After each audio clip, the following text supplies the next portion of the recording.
video, we meet the Shockmaster, we meet Vince Russo, we discuss Wrestling with Shadows, we discuss the Mr. McMahon documentary, and we commentate on Bret Hart's greatest match.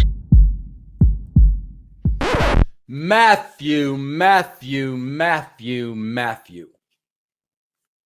Now, from what I understand, Matthew, you are a huge fan of my work, and I thank you. I thank you from the bottom of my heart for that, Matthew. Without people like you, I wouldn't have any work. I'd be out of work. So the fact that you appreciate what I do, I appreciate you. However, Matt, maybe it is time for you to get out of the wrestling bubble and stop being an effing mark. Matt, bro, I'm trying to make you understand you can't be a fan of mine.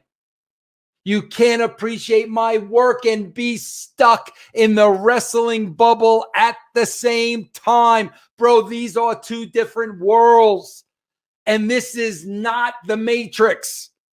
There's Russo's world and there's the wrestling bubble. Now, you talk about me giving you great childhood memories throughout the years. Bro, then learn from me. Learn from me, Matthew. I need you to come back home. I need 100% of you. Get out of the effing wrestling bubble. That is for the marks. That is a place where they dwell. That is a place where they live. You belong right here in the brand with Vince Russo. I know all your teammates from Stockport County. I know they all support me. I know they live right here in Russo's world.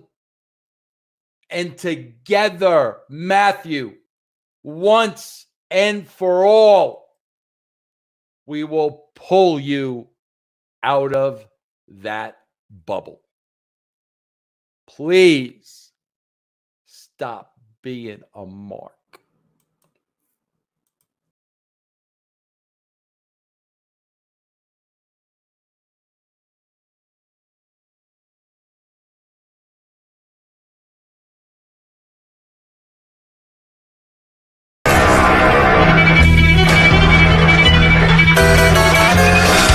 Out of the bottom line, the Constantino Marella says.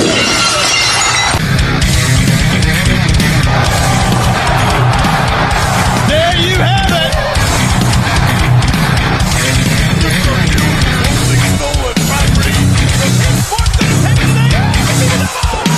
Watch the Monday Night Raw here tonight live from Raleigh, North Carolina.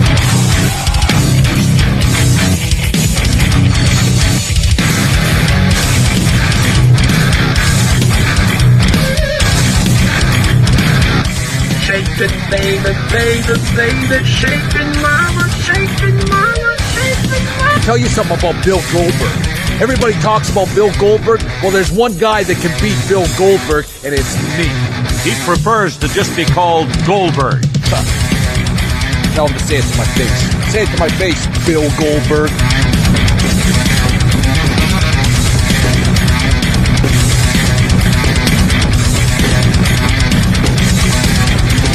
Big mouth, John Cena, and there's nothing I would like more for Christmas than a chance to shot it.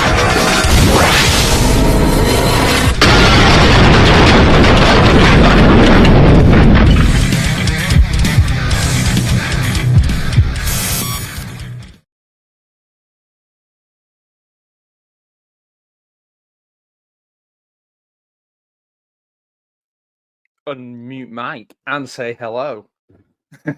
Hello, early morning impromptu wrestle stream. Talking about, it's me, Matthew, if you don't know me, Pugwell 316 channel. Classic media, bit of wrestling as well, bit of football, bit of everything. Today we are going to watch episode 4 of Mr. McMahon, should I say, the documentary on Netflix, the one entitled Attitude, episode 4. I've watched the first 3, and there was a really great little compilation of Bret Hart, which was great. What have we learned? Well, I think we learned more to confirm the fact that if you are rich and powerful, pretty much everyone will excuse your behavior, no matter how abhorrent it is. Either excuse it or ignore it. That seems to be the general overview. And I think those of us who have read the stuff online about Vince McMahon over the years and have been wrestling fans for a long time, like I probably started watching about, 87, 88, something like that. This is not a surprise. I think obviously if you read the court documents and stuff recently, that was beyond the pale. But a lot of the other stuff, not so much. The only justice that he seems to have got is from my favorite wrestler of all time, Bret Hart, who knocked him the F out after Montreal. And that was great to hear and watch again. We got to see the build-up, the run-up to becoming the monolith that WWE is. We got to see the Hulk Hogan era. We got to see how Vince took over before that, how Vince took over from his dad and did pretty much the same thing. Then obviously felt very sorry for himself during the Ted Turner thing, but kind of eked back. And now we're at that point now where the Attitude Era episode that we're going to watch now. So I don't think there's going to be, I think it's more about a history of wrestling preparing Netflix viewers for when Raw starts, if I'm honest, because Raw is moving to Netflix, which I think is going to be huge. So I think what we'll find, and I think the pay-per-views are as well, I think what we'll find, other than I don't pay for the WWE network anymore because it wants to exist, I think what we'll find is that this is about kind of drawing a line under Vince McMahon and saying that he's the only issue. Now, I think as we go through it, we start to see, obviously, there are people who you can say it's how complicit are certain people. I think there'll be a lot of people coming for Bruce Pritchard after this, from the sounds of it. I think, his love for Pat Patterson, and I don't know. There's a lot of stuff there. There's a lot of stuff. Steroids, it's a strange one, isn't it? Because, depending on the decisions of certain judges at certain time, they just kind of say, oh, well, it's illegal, it's not illegal. It's not like in, say, if like when Ben Johnson at the Olympics got done for doing steroids and he won the gold medal. Yeah, that was right to take it off him because he was literally enhancing his performance. But like, for example, Sylvester Stallone taking HGH is kind of similar to a wrestler taking steroids, I think, really. It's just whether, Vince has always treated wrestlers like circus animals. He doesn't care about their well-being. So we can't expect that his, to kind of look at it that way. But anyway, look at it and say, oh, well, he should have been taking care of people. He's never taken care of people. Hopefully that will change. It's like, you hope everybody who works for a living, their employees care about them and care about their well-being. So let's get that episode started. I'm going to do the countdown. And so I'm on Netflix at the moment. I've already loaded up season 1, episode 4. It'll be the only season of Mr. McMahon, unless they add an extra one when, if anything ever comes to court. There's a very telling thing that reminded me very much of Donald Trump in one of the episodes where he's like, well, even if it was, what they say on YouTube, R word, even if it was, well, it was the statute of limitations anyway. So it was like, yeah, that's not really the point. That's not saying you're not guilty. That's just saying, well, you can't do anything about my guilt. So it's a bit of a strange one. Anyway, it's just stuff like that that kind of makes you feel a little bit sick. It's hard, isn't it? It's like, it all comes down to that thing, as the more we learn about these people who made things that we love, is it okay to still love those things? Because even though those people are not very nice human beings. So I don't know. If I'm honest, I don't know how I feel about that. Some things I can just kind of ignore and forget. For example, like I just don't watch and don't enjoy any of the Jeepers Creepers movies. And it kind of, the whole thing about that guy has tainted my view of Francis Ford Coppola. If I think is it the Fun House as well that was made? Oh my word, yeah, all that. I'm just not interested in that because I don't want to put money in their pockets. But equally, some like maybe I'm hypocritical, but I'll watch like Annie Hall, and I don't know. It's hard, isn't it? I watch WWE. So let's put that all to one side for a moment, and then start the episode. So when you see play, press play.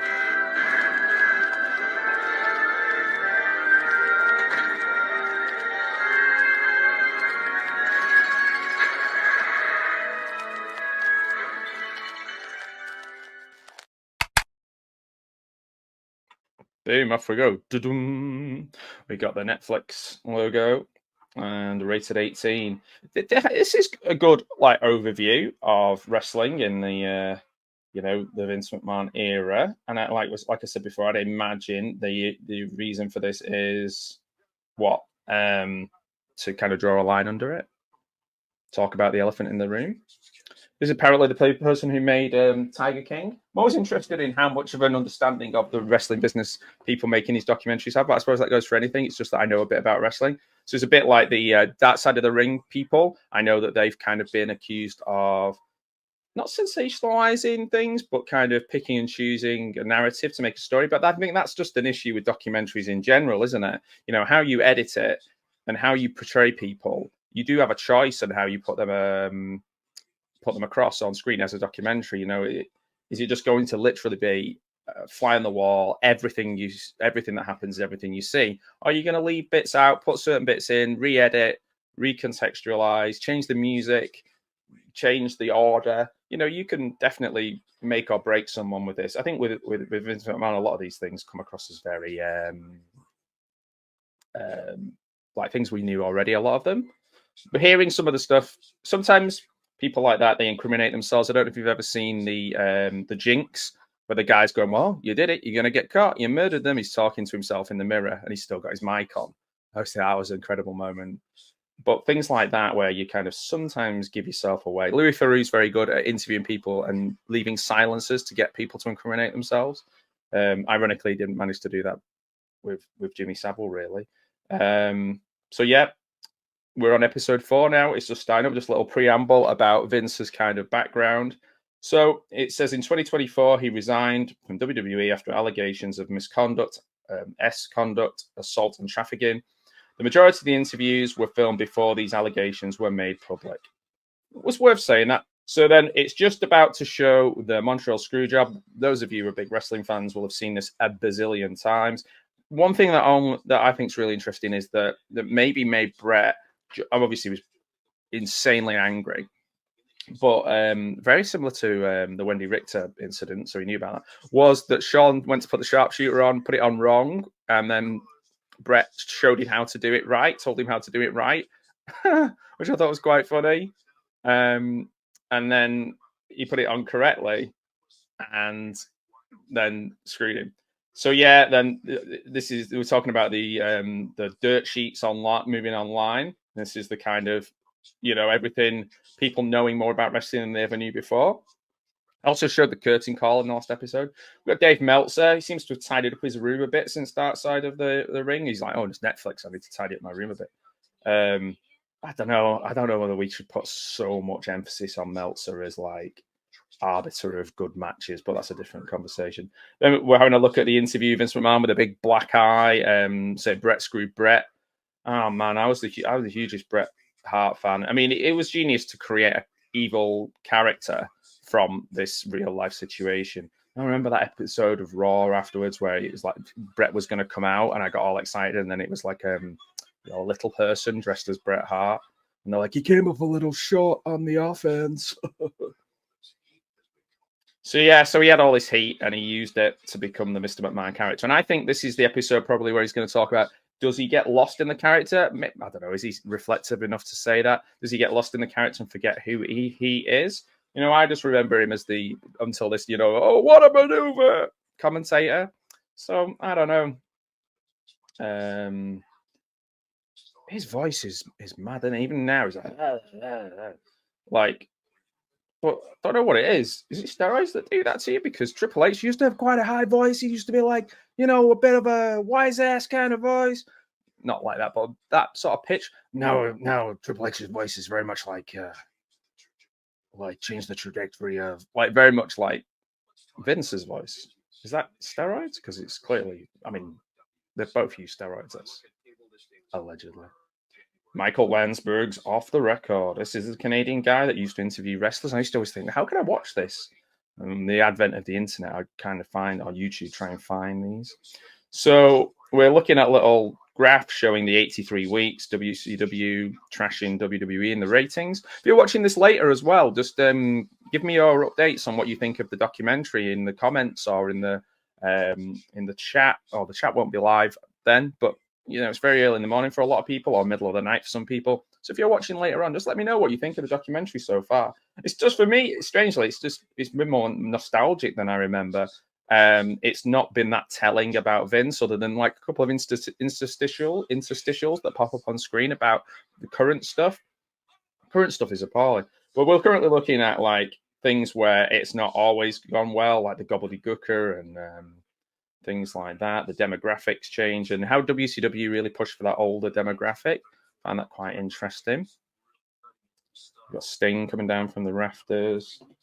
It's interesting, I think, to hear about the Hulk Hogan getting immunity in the steroid trial. That was interesting in the other episode as well. Getting immunity and then not incriminating Vince in his, you know, not being the star witness, even though he was working for the, which is might be possibly, I don't know whether he just didn't want to burn his bridges with Vince, but it might be the only time that I've heard Hulk Hogan do an interview where he hasn't lied. Like he was literally on the stand, and it sounds like, I don't think Vince did give them steroids. I think they were trying to get him for something. You know, I know this for a fact. I won't say who, but I know this for a fact that, you know, sometimes if the authorities can't get you for one thing, they'll get you for something else, that knowing you haven't done it. I know that for a fact. Somebody, I won't, well, I suppose I can say it as they passed away now, but somebody in my, somebody I was related to, and he'd done something and they couldn't get him for it. And then something else happened that was very similar, and they put him away for that. So it was like, I think Vince and the steroids things was like, kind of like, there was other things. They just thought he was a bad guy. There was all these articles about him, but they couldn't quite pin anything on him. So they were like, oh, we'll do the steroid thing. And I don't think they could have it really that he did provide those steroids. I think he just turned a blind eye and let people do what they wanted. And I think it's obvious he likes your big jack rip guys. And he was obviously injecting himself too as well. So, you know, he's not going to be a hypocrite and say, don't do steroids and then do them. And then obviously they had to come clean and stuff. So the Attitude Era introduction there of Vince, we don't want to insult your intelligence of good guys and bad guys. So then it's pretty much the Attitude Era, I think, was, you know, there's a couple of key moments. There's Austin 316, but I think the screw job, definitely. There's the curtain call, kind of breaking kayfabe, good guys and bad guys together. Shawn and DX here. Triple H talking about, Shawn Michaels there talking about stuff in his pants and gyrating. It's so weird to see Shawn now, like, I mean, yeah, receding hairline, fair enough, but like he used to have the big long locks. You know, he looks different. I mean, I can't say anything about wonky eyes, but he looks different. He looks kind of like a kindly old. He looks a lot older than his age. He kind of walks like he dresses and he walks kind of like a grandpa. Like he also kind of looks like he's filled his pants when he walks around a bit, because his knees and back are probably on. I mean, he did make that comeback, didn't he? Where, you know, after a big break, and he was just as good when he came back. And then obviously let's ignore was it Saudi Arabia one, which was pretty awful. The horrible match against Kane and Undertaker. But yeah, we've got the intro, the really cool Thorn in Your Eye Raw opening. Really did transform it. You know, they could have, you know, the reason why they had Raw is War in the War Zone, so that they could have two shows in the ratings charts. So that's why you had the War Zone and Raw is War. They were classed as two different shows. So yeah, Triple H is doing quite a lot of stuff here as well. Rick Rude there in the background. He's an interesting character. I'd love to see some sort of documentary about Rick Rude as a person. I've heard some interesting stuff about him. Cody doing a few things here, talking about you know, how he was obviously hanging around WCW a lot, but he was talking about his love here for DX. I think maybe Cody might regret. Oh, my Netflix has switched off. We are on. We've got 45 minutes left of this documentary episode. Maybe Cody might regret like bigging up Bruce Pritchard when he won his title. I'm surprised Bruce is still with the company. I think it's pretty much known that he is Vince's stooge, number one guy. If he's still in WWE, there's still someone, you know, kind of connected to that. I would be surprised if Netflix era onwards, whether Bruce will go again. Obviously, John Laurinaitis is gone. He was involved in it as well. So we've just seen all the classic, you know, if you can name things you remember from the, if you were doing a little montage of the Attitude Era, Triple H asking the plant woman in the crowd to show her breasts. What else? The Shawn Michaels jumping up and showing his bum. And now we've got Stone Cold smashing through the glass. Earlier on in the episodes, when they were talking about, you know, wrestling being drama and suspending disbelief, and they showed my favorite match of all time, the WrestleMania 13, you know, submission match, Bret and Stone Cold. So, like, Stone Cold needed a nemesis after Bret leaving.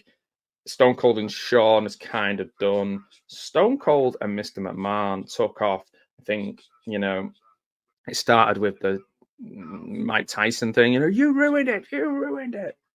It works well. It works well.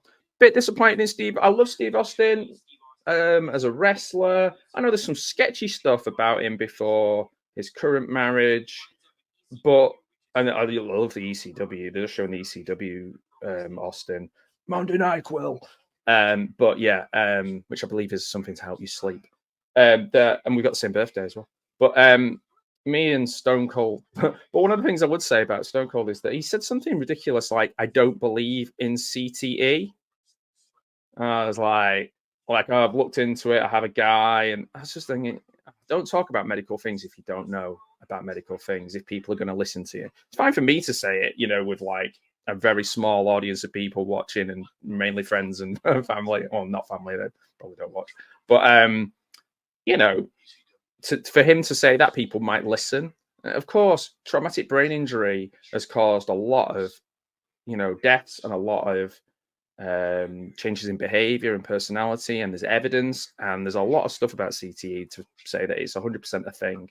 You know, it's an inconvenient truth for people who want to play American football the way they want to play it and want to do wrestling, you know, smash people over the head with chairs and tables.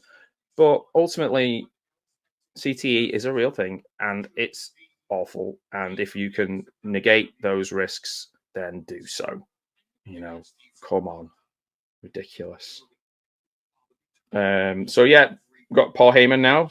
Paul Heyman talking about Stone Cold's time in ECW and how that kind of influenced the Attitude Era. Yeah, everything Attitude Era is pretty much wholesale, you know, ECW stuff. Bear in mind, if you remember, you know, a lot of ECW stuff is pretty much, you know, the brainchild of Paul Heyman and crew, editing, you know, with the tiniest of budgets in his parents' basement.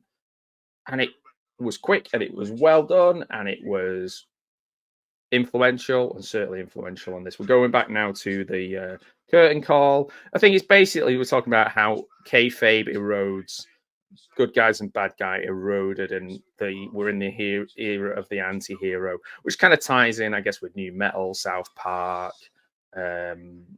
all kind of perfect storm. Do you remember the New Age Outlaws wearing the South Park t-shirts of themselves?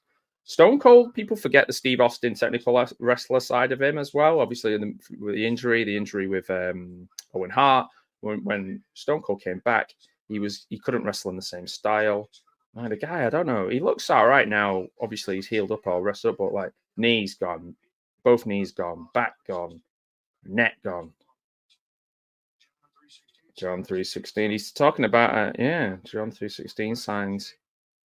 And he's talking about how Jake the Snake was like, yeah, I mean, that moment, talk about your Psalms, talk about John 3:16. That is iconic. It is just a perfect storm. You know, there's only a few promos in history, I think, where it changed the course of what they're doing, or added or built something. You know, some of these things happen by accident. Like, say, for instance, the Yes Movement, Daniel Bryan. If CM Punk hadn't have left, then that probably wouldn't have gone in that way. The same with Austin 316, and the same with things like that. Certain things, people leave. You know, it happens. It's kind of like a happy accident. But you have to let these things play out. And sometimes the bigger the roster you have and the more people you have, it's hard to let stories play out over time as well. I think that's what we're finding with AEW. You know, some of their better stories are great, played out over time. He's trying to like just fit people in. He's got a roster that is massively too big. And WWE, I think, isn't as bad in that. I think it's easier for them to tell stories because they've got a more sort of cohesive group of people.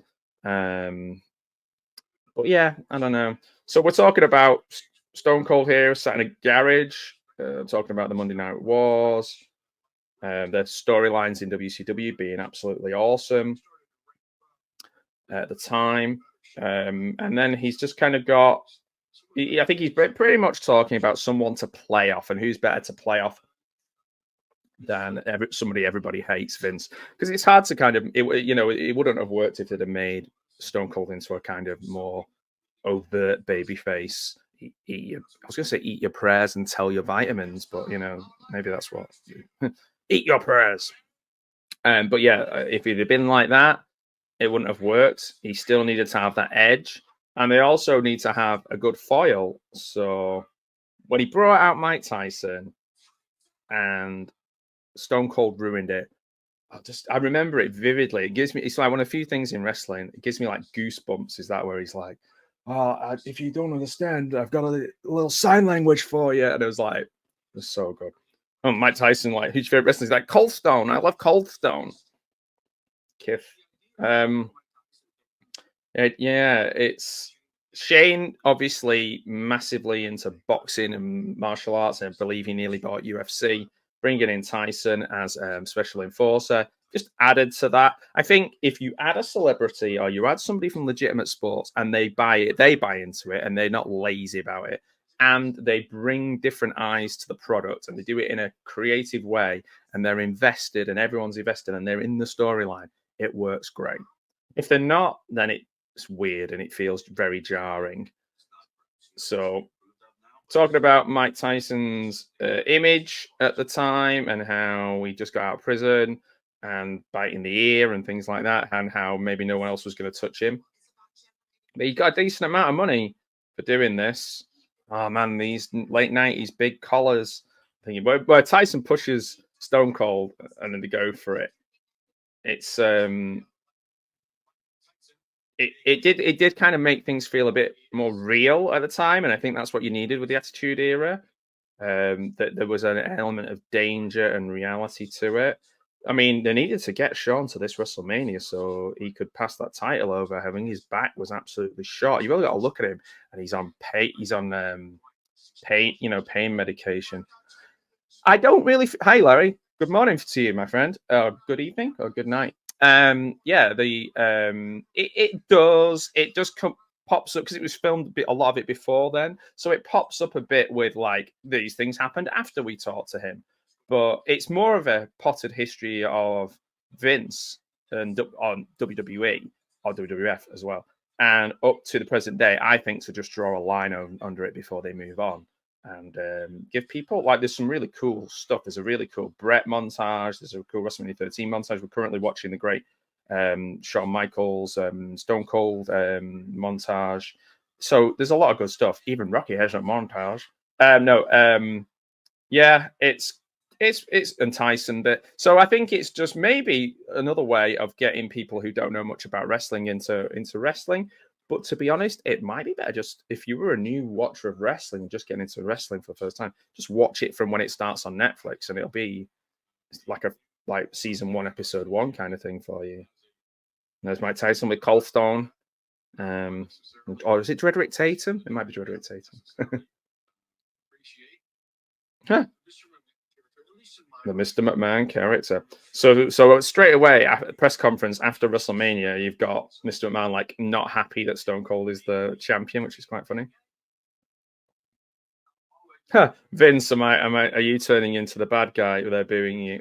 So they're interviewing. There's a guy very, very cleverly worked out in the interviewed press conference after WrestleMania. He's going, "Are you turning into a bad guy?" Like he's instantly saying, "Are you becoming a bad guy character?" That feud with Stone Cold was great. Obviously, I prefer Bret Stone Cold feud, so the McMahon Stone Cold feud, but it was fun. He's got the SCU t-shirt on. I had that t-shirt.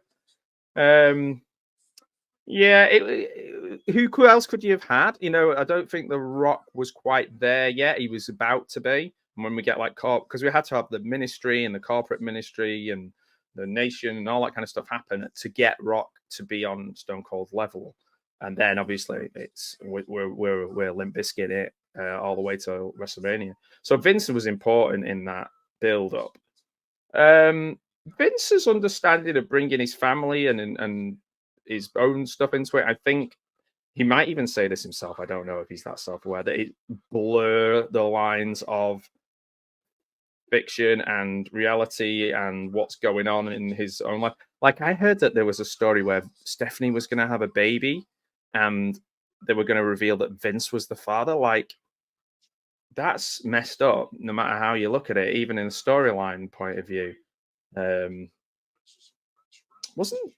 tried to do Stacey Keebler having a baby in WCW, and then the father was going to be Ric Flair.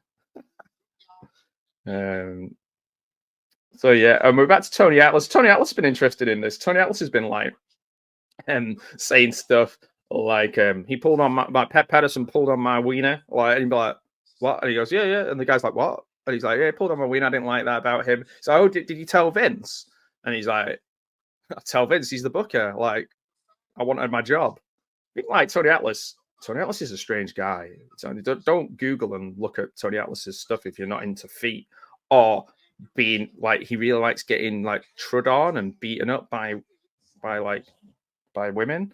Oh man, I don't know whether we can put that down to being in the wrestling business. Tony Atlas is an interesting person. I don't think I don't know, man. He probably is. He's probably done some bad stuff as well. Probably a lot of these guys were. Remember, they're all like, pain pilled and. I mean, look, Jimmy Snuka, like the guy. It seems to be just common knowledge that he killed his girlfriend and still brought him back. It's like, what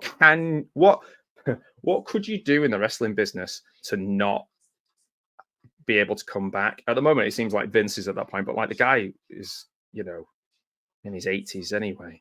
It's just a bit.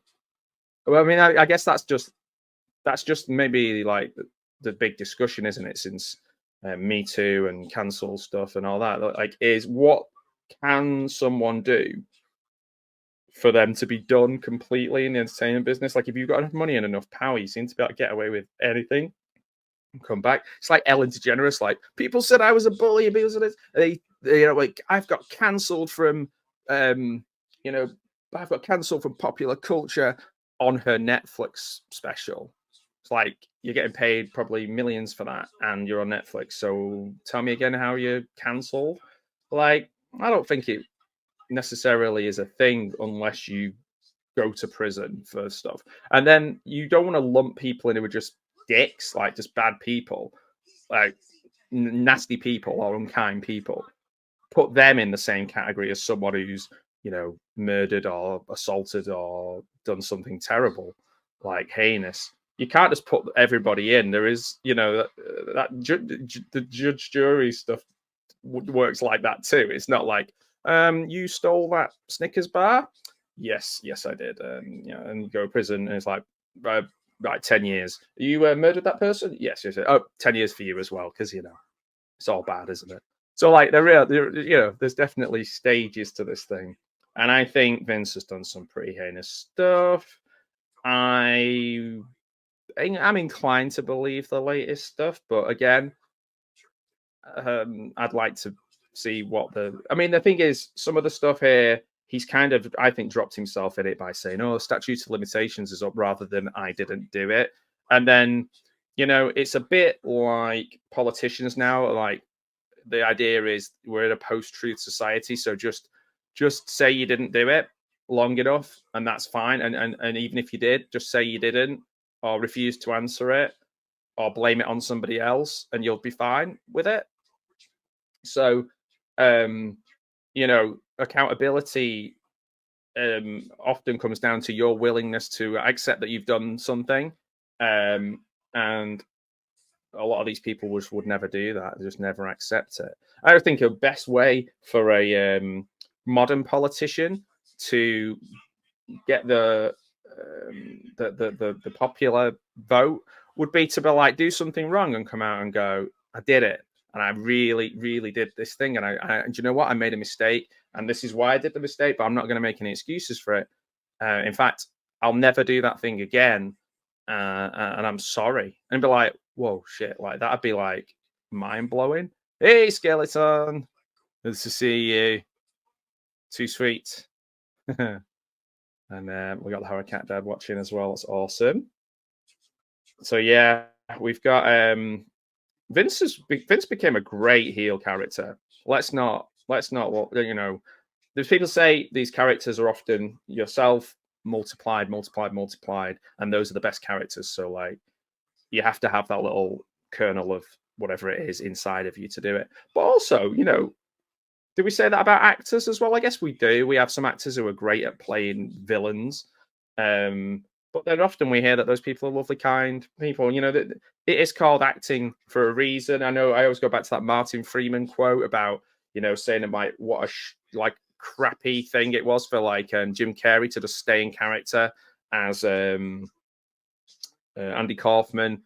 You're like, you're not Andy Kaufman, you're Jim Carrey, and it's acting. And like, there's a lot of people who are just like, you know, oh, you use the method as a reason to just, you know, I'm in so far in character that I'm going to treat everybody appallingly, and you know, you dress me by that person. It's like I was taking yourself really seriously, and it doesn't really impact massively on the job that you do, you know. So I don't know.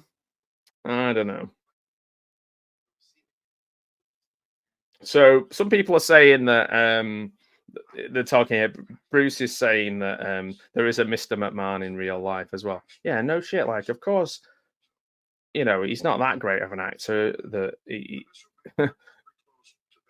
That's cool. Yeah, he's talking about highly exaggerated characters. We've got Vince stood there with the corporation at the side of him. Got Test there. Remember Test came in, you were like, this guy looks like he could be something good. Oh, man.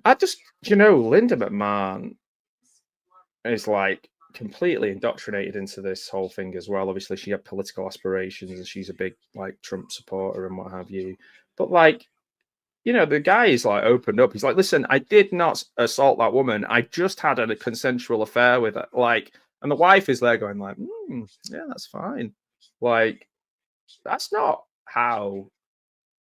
Well, that's not how I would conduct myself. I wouldn't just be like, hey, listen, I didn't do a crime here. I just cheated on my wife. You know, like, don't clip that, by the way. Yeah, it's insane, really, that. And we've got the Stone Cold just stunnering McMahon. Sometimes I felt he took it quite well, and then other times it was quite stutteringly. But then Stone Cold was kind of quite clumsy in a lot of ways with some of his stuff, particularly I think after the injuries. I've got neck issues, and I think after his neck issues, Stone Cold was a bit more like, you know, you see him go to do something and kind of fall into it, and it looked kind of cool. But I think that might have been just to do with his equilibrium and his balance being off a little bit as well. Yeah. I know. It's like, yeah, I guess we can say that those in power as well. And like, I think history as well is going to show sometimes like how cruel people were to the people involved. Like, particularly like Monica Lewinsky was just like jokes about her every night on like Tonight Show and stuff like that. Yeah, like when you look at her story and what she had to go through, they just made a bad situation worse for her. Whereas it was just like, like, you know, Bill Clinton was just like, "Hello, ladies, like, play my saxophone." Like, I don't know. It's just weird, isn't it? How we look at these things. Like, I literally had heard the Oral Office before I heard the name Oval Office in my life. I just from jokes on like Letterman and Leno, and Jay Leno, like just chatting away about Clinton.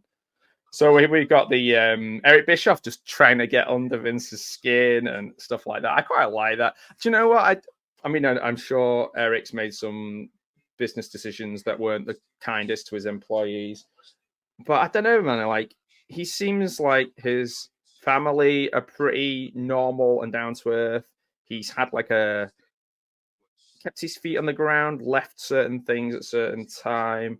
His takes don't seem particularly jaded and like, you know, having a like it should be me kind of feel to stuff. Like a lot of the stuff he says about AEW seems justified at the moment. I don't mind Eric Bischoff. Yeah, he's quite smarmy, I guess, but that was also a character. So I don't know. So yeah, we're up to the Rock era now. The "Do you smell what the Rock is cooking" era. We're at 24 minutes left of this episode. Rising to the top. You know, again, I think this template of babyface, everybody loved this guy. He's got history. He's got like, he's this generation superstar. He's good looking, and people just going, boo, we hate it. And then using that as a reason, like, you want me to die, you hate me, and turning into like a bad guy, and then being such a great, cool bad guy that everyone loves you, and you end up being like an edgy in-betweener bad guy like The Rock did. I think that became kind of the template. I think they deliberately did that with Kurt Angle, and that worked. I think they tried to do it recently with MJF, but then again, once you've done it once, you've maybe heel turn them again, and then like MJF is a bad guy again. But I think there's still a lot of people who think MJF is pretty cool.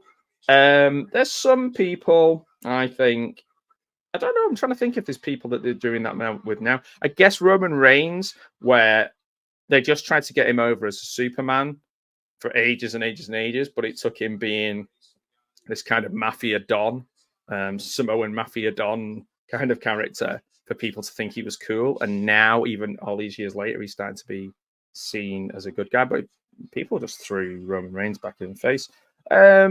Cena has never turned. Obviously, there's the WrestleMania alternate reality with the Bray Wyatt, which was a really cool one, where John Cena's in the NWO stuff.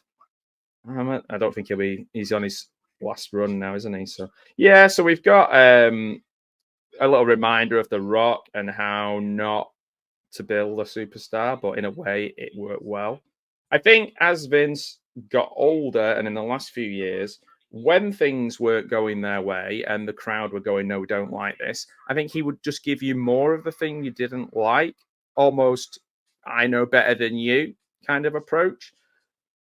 Whereas I think history has shown that in wrestling, if you listen to the crowd reactions, you can kind of guide how people work, or kind of anticipate the crowd reactions, or try to anticipate the crowd reactions, or the general, like, not just like one guy, like, you suck, oh right, okay, he's a bad guy next week, but like everyone, you get more of an organic growth that everyone can get behind.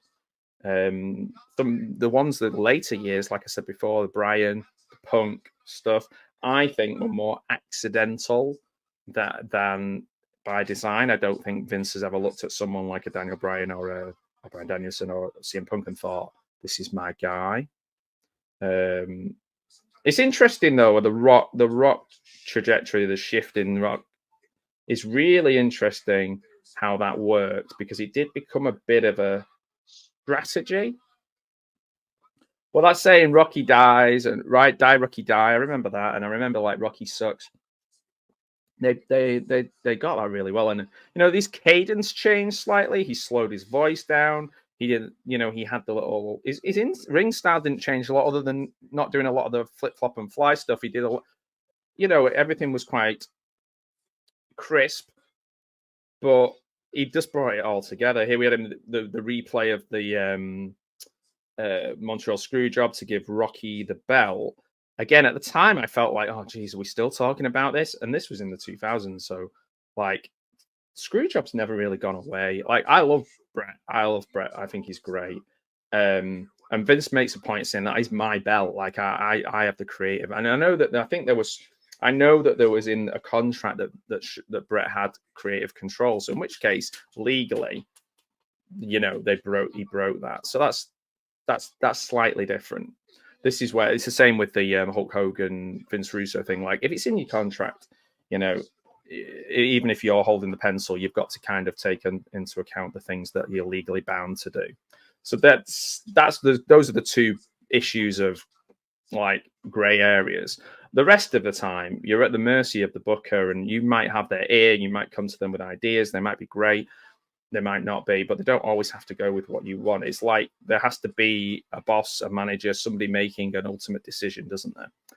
Oh, and we've got the Stone Cold on a cross thing, which again, we had a more extreme version of that in ECW, if you pardon the pun. Austin 316 shirts everywhere. I remember when I realized wrestling really took off in the mid-90s when I saw somebody had graffitied Austin 316 on a wall near my house, and I was like, whoa, what? This is like, is wrestling cool? Am I cool? Like, I don't think I'm cool. I am cool. TRL. The Rock on TRL. The Rock on Saturday Night Live. I think The Rock now is on a thing. I mean, when he came back, it was good to listen to people and say, we're not going to have, Rock win regardless and pivot to Cody and do it in a creative way. I think that was great. I think that worked really, really well. But I actually also think that The Rock, in terms of his everyone loves The Rock kind of thing, and what if he becomes president one day? Or all these movies are super. I think sort of Black Adam and just a few other things. The Rock that kind of he's on it. I think The Rock is where like Jack Black is. I think whereas like, even as far away as maybe 6 months to a year ago, everyone's like, oh, you love Jack Black. He's amazing. I love Jack Black. Jack Black's great. And now it's like, everyone's like, fuck Jack Black. Like, I feel like we're almost there with The Rock, which is strange. It feels like a very British thing to do, which is to build people up and then knock them down. We love to do that in Britain. I think we're the best at it. But in America, I don't know if it happens that much. Sometimes you have somebody, they're on top. Everyone loves them all the way through their career. Like once they're there, they have this really loyal fan base. People in America love success.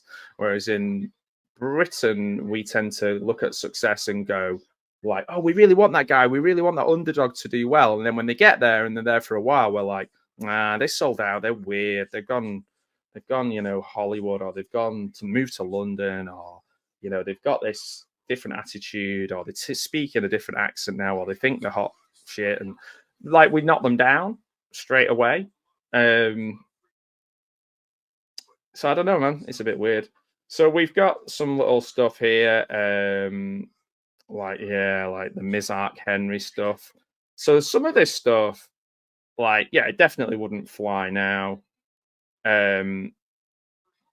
But no one was particularly, I know there were like parents groups and stuff critical all the time, but I think it did tie in with South Park. I think it did tie in with edgy stuff that was around at the time. His Phil Mushnick saying about, pushing the envelope. I think that maybe like Val Venus and things like that, but like people, it was aiming for an older audience, and you do like sort of more risque stuff. That's why things like American Pie and Porky's are popular.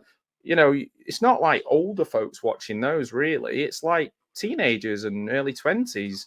So it is what people wanted to see. Like when you're kind of that age, what are you into? You're into like sexy stuff, funny stuff, being edgy, being transgressive and looking at things that maybe your parents might not like. There's that kind of you're pushing boundaries as a young adult, and the things they saw on TV were the same. They're not marketing it to kids.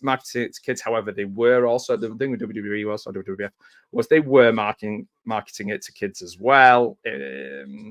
So I don't know. I mean, it's like Vince. A lot of it's double talk, isn't it? It's like, Ted Turner's business model is putting our little business out of practice. They're buying up all our stars, and it's terrible, reprehensible behavior. It's exactly the same as his behavior was when he was buying up stars from regional promotions. So it's exactly the same. So a lot of it is double talk. So yes, of course they were still promoting this to kids. Kids loved it, and kids were getting in trouble at school for saying "suck it," and kids were getting in trouble for school for wearing the stuff. I mean, thing is though, there are often these groups, parents groups and stuff that come out against things, and there may be a bit of a thing here, but sometimes it's like these blanket bans, and you kind of move towards like book burning and CD burning and picketing and all that kind of stuff. And sometimes these people turn out to be a little bit hypocritical. They often find out that they've done some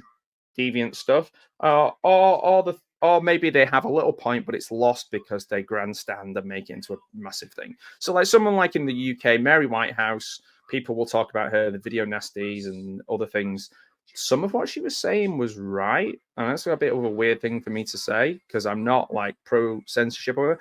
Some of the things about kind of exercising a moral compass is important as a human being, and like being able to kind of make decisions for your family and what they do. Like if your kid asks to do something, you don't have to say yes. If you say yes to everything, like kids need those boundaries. I needed boundaries, and even though I didn't explicitly say it, I understood and appreciated the boundaries because I think they made me understand and explore things for myself. If I was to, think differently about it, I think the best way to think about it is like the way the French treat alcohol, and their little younger children get to try it at a younger age, and it's not seen as a big taboo. It's a discussion point. I think just being open and having these discussions are important. So WWE, if you didn't want to watch your kids to watch this, then they shouldn't have been watching it. If you're okay with them watching it, that's fine. But there will be some, some things that they may say or do that they've heard,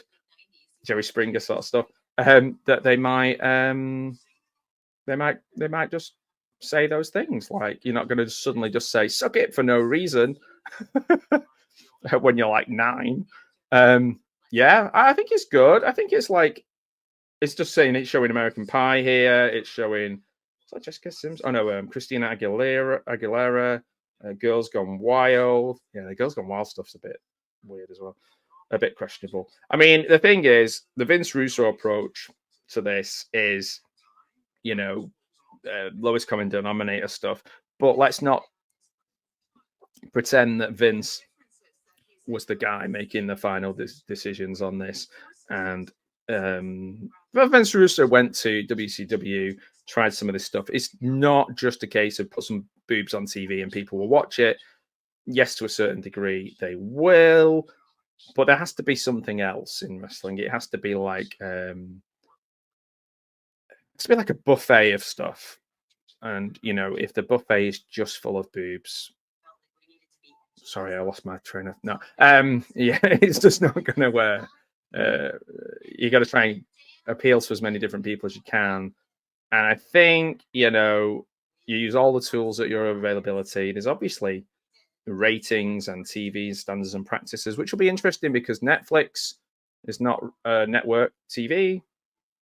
So I don't know. They're just showing like the Big Boss Man being hung there and the blood and stuff. I don't think it had a negative effect on me. I knew you watch wrestling and it's a show.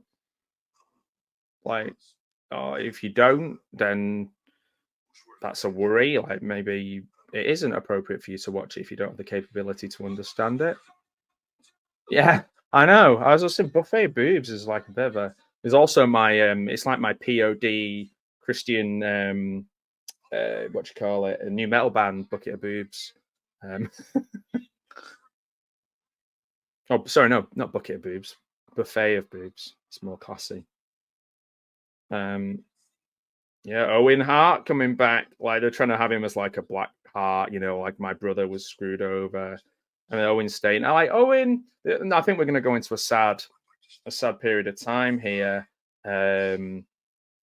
because obviously it's going to lead up to the horrible tragedy that. And again, I've done reading and understanding of this, and I totally understand why Martha Hart wants nothing to do with the WWE. I know Bret is like so ingrained in wrestling culture. He wants his brother in the WWE Hall of Fame, and he wants that.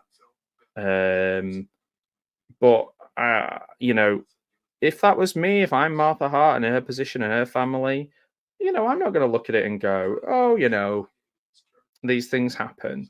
I'm going to be absolutely, you know, devastated about what happened. And also, if there's some fault there, I want to know who's at fault. I want to know how this happened, and I want to know why it happened. And you know, you put Vince, you know, does put people at risk because they don't matter to him. I did stay up late and watch Over the Edge. I didn't know what the hell was happening. I think I stayed up for 2 events in my life: WrestleMania 13 and Over the Edge. And it really did impact me massively. You know, I've met Bret Hart and I've seen him up close, like front row, talking about his brother, and it's had a profound impact, of course, on his life. As you know, many of us who have had losses would feel the same. But this is a tragedy in front of thousands of people, doing something that he loved. For somebody, you know, beloved to lots of people, clearly his best friend as well as his brother. So I don't know, man. It's just, for me, it's a very, very sad situation. And I like, it doesn't matter about him being in the Hall of Fame. It might matter to Bret, like for some reason, I don't know. But it matters more, I think, that like his legacy is protected by his wife and his children. Those are the ones. Obviously, everything he did was for them. So I don't know. We're just watching the clip now of Jim Ross talking about it. Should they have stopped the show? Yes, of course they should have stopped the show. This is a horrible tragedy. You don't just carry on. It's just, you can't think of any other. Could you think of a sporting event if, like, say, Shaq dropped dead on the basketball court? They just like take him off in an ambulance and carry on the game. Of course they wouldn't. Like, it just doesn't work like that, does it? And that's the carny circus master of Vince. And I know it's a tough call for anyone, but I don't think he would have even entertained stopping. And it won't be like, oh, well, that's what Owen would have wanted. Well, no, we don't know that. No, it's such a strange situation, unusual situation, that you can't just say that's not true. Yeah, it's just an odd one.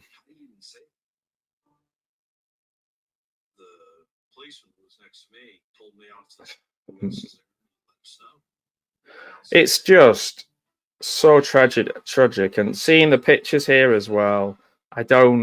And the fans didn't know what was going on. You could hear them cheering. You know, it's like we're at this age where blurring reality and storylines, and people are going, you know, it's just like he's died, and there's a little pause, and then they carry on, and he's talking about the decision he had to make. There's no way he could justify it. Like, Vince cannot justify this in any way whatsoever. They didn't have to see a show. They didn't announce it to the people in the crowd, but I think it's the right thing to do, you know.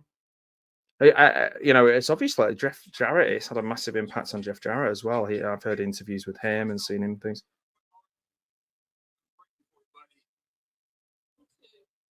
And they're just in shock. And then he's got to go talking about Val Venus and puppies. It's like, just let the poor man know about his friend. Oh my word, it's just so sad. Fucking hell.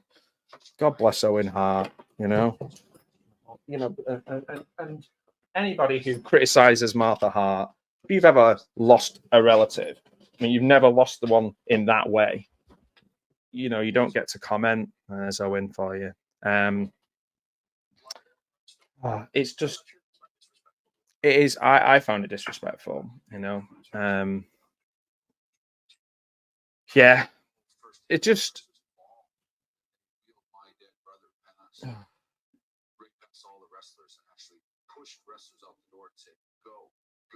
like people who were trying to work out. Brett's saying people were trying to see what was going on, and they were just like pushing them, telling them to go to the ring.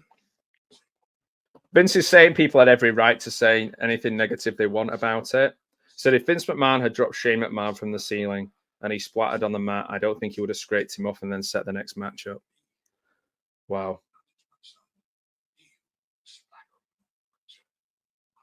And Vince is saying, well, actually, if it was, I would have wanted it to carry on. Or even if it was him, he would have wanted it to carry on.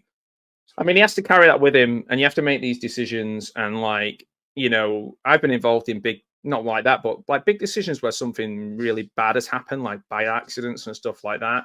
And I've been in a position where I've just had to kind of carry on or think about the people who were there. But it was always, I thought, the reason I had to do those things was because I had no choice but to care for the people who were with me and protect that group while the other thing was going on. It was never that I had a choice to just say, right, everybody go home. So Vince in this position, I think, is he made the wrong decision. Out of all the things we can discuss about him, the drugs, the assaults on women and all those things, I think those things you can't, they're not even a discussion, are they? It's like, if you've done those things, fuck you, like kind of thing. But when it comes to the Owen thing, no one's ever been in that position where they've had to make those decisions. I think it's the wrong decision, but I can also think that you have to make these split-second decisions. It's really tough. I just can't believe that Bret even came back, and I wonder if part of that is this desire for Owen to have this rightful place. The company that made the thing seemed to have made a very shoddy. I mean, you still see people coming down now, whether it's like Darby Allin and stuff like that. It seems a very shoddy piece of equipment, and I just don't understand how that could happen. But then I guess you can use shoddy equipment, and if you're fine, then you never have to think about it again. But if something bad happens, then obviously you know more about it. In pushing the envelope, like Foley coming off the cage, Foley lands on his head, he dies. So, like, we're pushing the envelope. You know, the falling backwards through the cage was more dangerous, wasn't it, than the fall off the top, because they kind of had an idea of what to do with that and a landing. The falling through and the bit giving way was more dangerous and more, you know. But like Foley is in a bit of a state now, isn't he? But like, yeah, when you push the envelope, there is always going to be a risk, and the problem with pushing the envelope is you just go further and further and further and further. And I guess that comes back to that censorship and like self-censorship of behavior. It says 2020, Martha Hart settled her lawsuit against WWE in 2003. It settled its lawsuit against the manufacturer of the harness. Didn't know that. And that's the end of that one. We've literally we're into credits. So that's season 1, episode 4, Attitude. It's sad, man. There's so much about Owen there. You know, it is a really sad thing to see. I don't even know. I can't even put it into words. I can't even put it into words. I remember watching the tribute show, and I've watched a lot of these tribute shows, and they all seem to, you know, they all resonate with you because it's so desperately upsetting. But it's hard, isn't it? Like, if you don't, probably you get more upset about things like that, or I certainly did, than say, like, I don't know, like Princess Diana or the Queen or whatever, because like you watch these people every week. There is that, I think the current phrase everyone's saying is like parasocial relationships. You feel you know someone because you see them on your screens. There is a bit of that, but also like these wrestling people often seem like your sort of heroes and superheroes, and you feel that they're indestructible. Watching anyone age, trust me, is really hard. But something happens suddenly is like it's always sudden. I suppose any death is always sudden, even if you see someone passing away slowly over time. But if you see it happen to someone young, sudden, it's this horrible sudden shock. And sadly, I've had that a couple of times in my life, and it hits you differently. It changes you, I think. So I don't know Owen Hart, and it didn't, and it, of course, it's sad when I see it come up on the thing, but it's not something I think about every single day. But ultimately, if your name's above the marquee, you're the person responsible. So the criticism at Vince for that is, it's his to be taken. He can't feel sorry for himself on that one. And to be fair, at the end of that, he seemed to just kind of accept that whatever anyone was going to say is their right to say it, particularly the family. It's a shame that Martha and Bret are on two different kind of mindsets about this. I think Bret is so ingrained in the business that everything is a wrestling decision. Even his own trauma and even his own grief is a wrestling decision. So, not the happiest end to our documentary. I didn't think this was going to be a particularly fun watch, but some of the Attitude Era stuff is quite fun. Some of it I probably wouldn't revisit. Some of the wrestling's not the best, but some of the matches were out of this world. Fans were wild, weren't they? All the crowds with the signs and the noises, and it was fun. And he felt like it was a moment in time. They definitely captured the zeitgeist. So. I don't know. I might watch some more of these. I don't know when. I've got to go because I'm due to do something in about 2 minutes' time. But the next one is called Family Business, talking all about bringing Vince's family onto the screen. And then the last one's called The Finish, and it talks about retirement. And I imagine some of that might have little bits filmed after the recent allegations. There's definitely parallels with someone like Jimmy Savile, I think, with Vince. So if he's still alive, there is an opportunity for him to have some sort of punishment while he's still alive. But yeah, I don't know. I wouldn't be surprised if he sort of sneaks his way out of it. So thank you so much for watching. I hope you've enjoyed watching this episode with me. Thanks, Larry. Thanks for that. Thanks for joining me. I appreciate it. Good morning to you. Good morning to everybody who's watching, or good evening, or good afternoon if you're watching later. And yeah, let me know if you've watched this documentary and what you think. There's 6 episodes of it, and it's on Netflix right now. Each one's about an hour long, just roughly an hour long. And it's a good little potted overview of wrestling, particularly if you're not a wrestling fan. And it might make you watch it and go, why people watch it? Why do you watch this? I don't know, just because of some of the people involved. But please, I'm sure there are lots of lovely people involved in it too.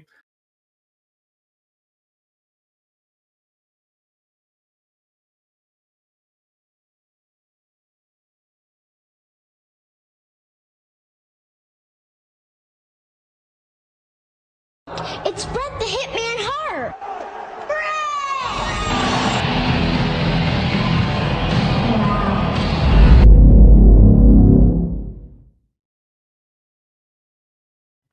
Oh, we're live, pal. Yeah, here he is. So, it is Bret Hitman Hart, or Hitman Hart, Wrestling with Shadows, live commentary with the excellence. Some people call him the excellence of sexecution. No, they don't. It's Al, the Batman Lucard. How you doing, my friend? I'm doing well. How are you, Matthew? I'm good. I'm sorry for dropping that terrible nickname on you. Hey, whatever works, yeah, it's yeah. I'll put you over later on in the chat. I'll say how great you are later on, and then I'll bury you later on. Yeah, that's right, guys. We're shooting. That's right, baby. This is it. This is live. This is uncensored. We're shooting from the hip. We're shooting from the lip. And we're talking about my favorite wrestler of all time. I believe your favorite wrestler of all time. Indeed. And we probably bonded over Bret Hart early into our friendship. And he's just an incredible guy. I was literally just saying that the first time I met a genuine hero of mine, and he didn't let me down. And I was just like, that's, not everybody has the same experience with people. People have off days, what have you. But for me, he was really cool, like gentle, friendly, just calm, just a real solid person. And he was really nice to my wife as well. So that was pretty cool. But yeah, so from day one, there's just something special about Bret Hart when you watch him in the ring. even when he was wearing his blue tights. And you know, it's just something about him. He always takes himself too seriously, blah, blah, blah. Right, okay. I don't know if he does, because some things he takes seriously, but I think he's got a great sense of humor.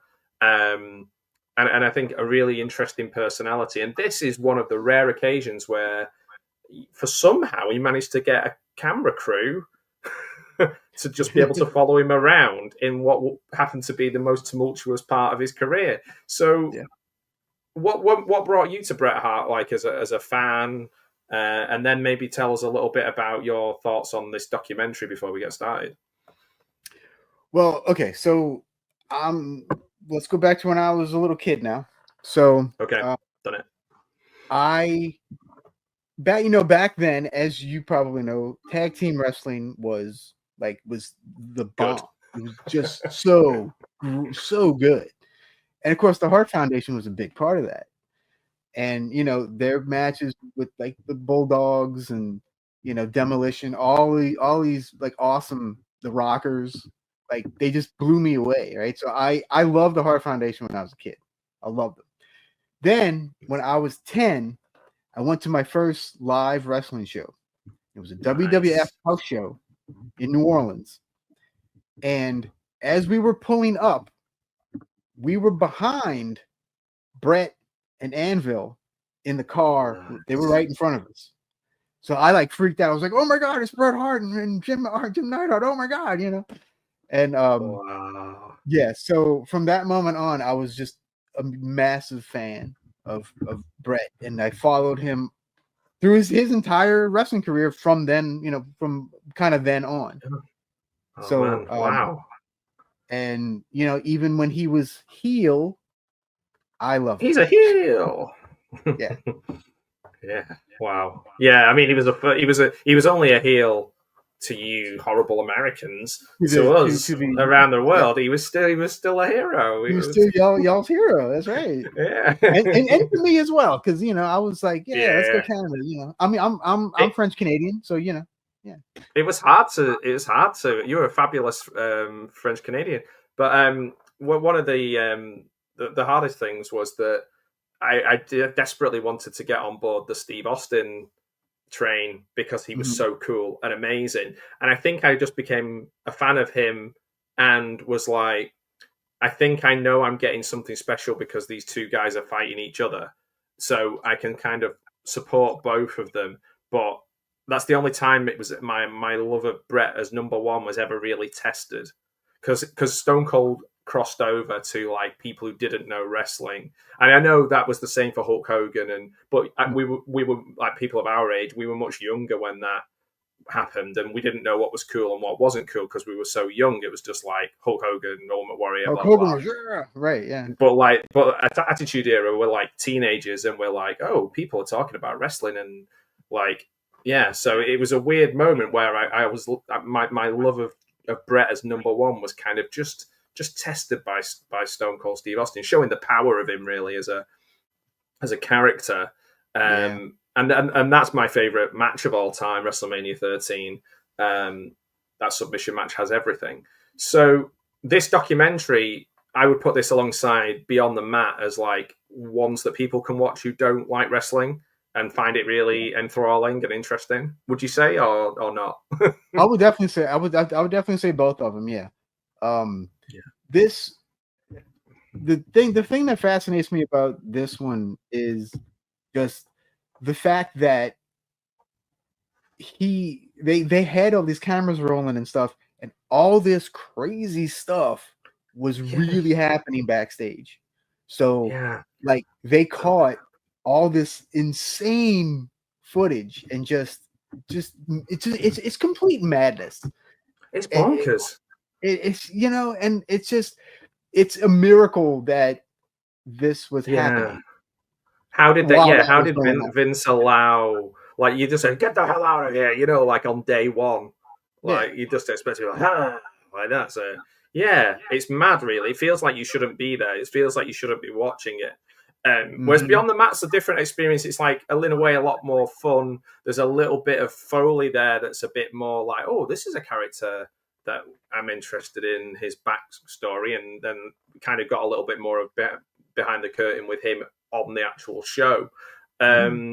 These documentaries, I guess, you know, we're kind of, we're at that point where bad guys and good guys, you know, kind of conversation that Vince had to change things a little bit, and maybe they were letting people in. But even now, it's exciting. There's a documentary about to come out on Netflix in about a few weeks' time, where it's like, we're going to let you behind the curtain. We're going to see how we write this. We're going to see how it works. But like, people are still excited in breaking kayfabe, even though a lot of people, like say James E. Cornette, might say that it's been long gone. So this still is, I think, quite an exciting film. In the sense of, it still feels quite transgressive to be watching it. If you're a wrestling fan, like, you shouldn't be watching it. By the way, hello to everybody who's popped up in the chat: Ash's Antics, Vanessa, Epcot, Echo, Cero, Professor Macabro. Great to see all of you pop up on the screen there, and I don't even have to remember to click on the comments because so be nice to each other in there, guys. Don't be excellently executing people, because my eyesight's not good enough to read what's popping up on screen. You could be saying anything about Al and there and Great. So, okay, I'm going to do a little challenge before we start. So, I was thinking before, what can I do that is? We were talking before we went on. Like, can I excellently execute anything? And the answer is probably not. The only thing I could think is, right, so I poured myself a pint of Guinness because it's Friday, and I'm like, okay. Now, I did a video on this recently. Maybe you guys might know. So splitting the G is a big thing in the UK. I don't know if it is in America. So I've got to drink until the line of the Guinness goes down to split the letter G on my thing. So if I can do that perfectly, I feel like it's in Bret's honor. Obviously, I'm pairing it with the only snack that goes well with Guinness, which is bacon fries. Bacon fries. There you go. Don't at me. No, you mean no poutine? No poutine. No ranch lays or whatever it was that they have in Canada. I actually wouldn't mind trying it, both of those things. I think Rob told me poutine's pretty good. So yeah. I've had authentic poutine. I haven't been to Canada. I really would like to go to Canada. Oh, I would love to go to the Canadian Stampede, man. Yeah. But I have had genuine poutine, and it's pretty good. It's pretty good. So do you know what's really weird? My favourite football team, Stockport County, our all-time record goal scorer went over to Canada and became a Mountie. And he's from Birmingham, and I think he was in Calgary. And my auntie, and nobody from our family has ever travelled, my auntie, this is in the 60s, 70s, got a job. Her husband got a job over in Canada, and they went and lived in Canada for a while as well. And I've always wanted to go. So yeah. Let's just quickly, going off the bat, the White Six first. Oh, yeah, okay. Yeah, I think there's a lot of people who've had ups and downs meeting people. But yeah, the best there is. Have we said the best there is, the best there was, and the best there ever will be? Yeah. I don't believe. Yeah. Always. Well, I've got some Bret Hart shades. I've been looking for them everywhere. I bought them when I met him, and I do not know where they are at the moment. I need to excel a few. Well, that's the plan. That is the plan. Now, shall I do it? Shall I just go? Let's go for it. I've got watermelon. That's what I. So I don't know how you can split the G on that. I'm not sure how you can split the W and the watermelon. Well, there's I can split the W maybe. Okay. Well, how will you tell though if it's in a can? You'd have to have it in a glass. Well, it's already. I don't want to poo-poo. I don't want to poutine on you, but so right, I'm gonna go for it. Okay, you ready? Go, choke. You'll be lined up perfectly. Come on. Oh man, I drank too much. Don't know if you can see. Oh damn! See that? Yeah. Well below the G. And I did spill a little bit earlier on, so it threw me off. No, man, I didn't excellently execute it. Damn it! Here he is. The best stream there was. Oh, I don't know why I'm clicking on comments. They can see it at the bottom. Thank you, Don. Thank you, Al. I was going to say that. Everybody's Al to me. Bring him up. That's all right. Yeah. The best stream though. Hey, check out Night Owl Movie Talk. He's doing some really cool watch parties at the moment, or commentaries. They're out on all different formats as well. I listen to him as a podcast, and I also watch him live when I wake up in time. So yeah, it's pretty good. He did a really good Fight Club one the other night, or morning or evening or wherever you are. So let's get this film started. Let's get this going. Are you ready? So there is a link to it on the director's page. He's posted it fully free on YouTube. It's 15 seconds in after an advert. And I'll give you time to find that, guys, and set that up if you're watching along with us. If you're double screening that mother. And let's do this.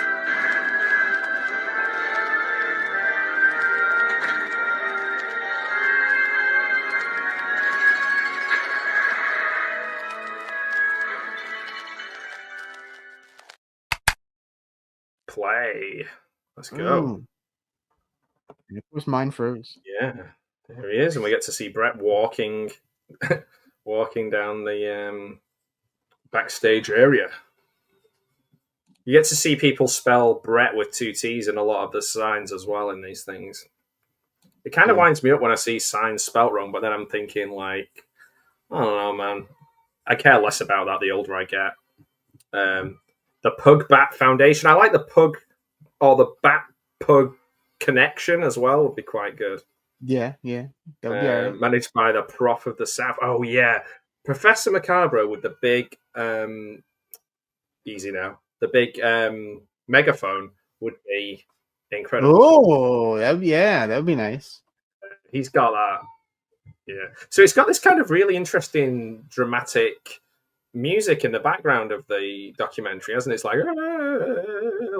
like Eastern chanting, which it instantly reminds you you're watching a documentary and not a wrestling show. Yeah. So that works. Hey, where'd you get that? Sorry, I keep clicking on things, but you can see they're there. I can see them at the bottom of the screen. Yeah, but if they're watching on a phone, you can't really see it. That's true. Just know you all have love. Oh, he has a megaphone in red and black color scheme. Nice.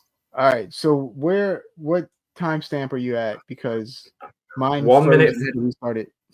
Okay, so we're off to a flying start.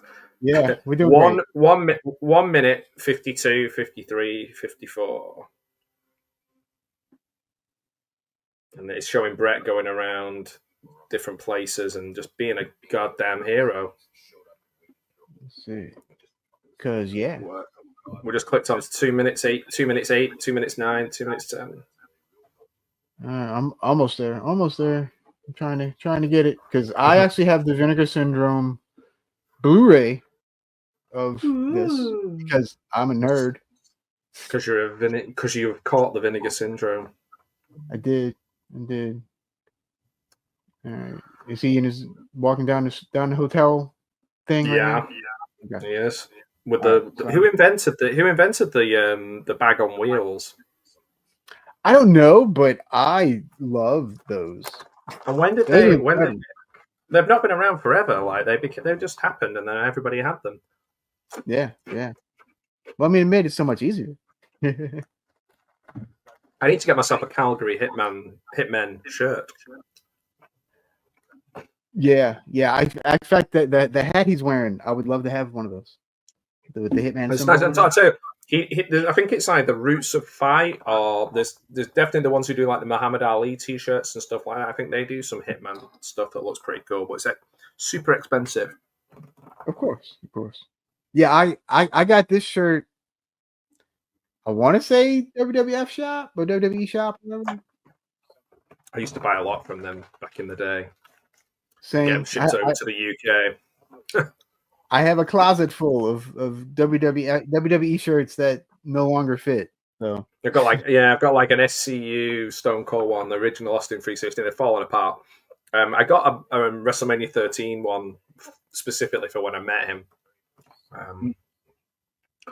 Yeah, it's really cool that Bret is like just kind of in a really cool, chilled part of his life where he also doesn't give a damn what he says. So if somebody goes, "So you're here for the big event," and he goes, "Yeah, I don't really like the way they do it now," like he just says whatever he wants, which is amazing.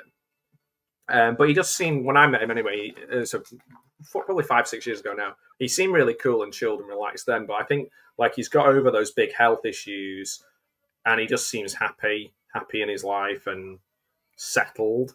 And that's the best you can hope for in the wrestling business, really, because they get, it's not a natural thing to have so much abuse on your body. Yeah. Yeah, it's kind of a miracle that he's in as good a shape as he is. Yeah, Still. and the guy's had such horrible luck, Yeah, health wise, like crashes and stuff. So I watched an interview with Bret that was taken 10 years after this movie, and like it was the interview kind of about the movie, and he now that was what 2008 I think. So like then he was even still like screw Vince, do the like he's a piece of crap, blah blah blah.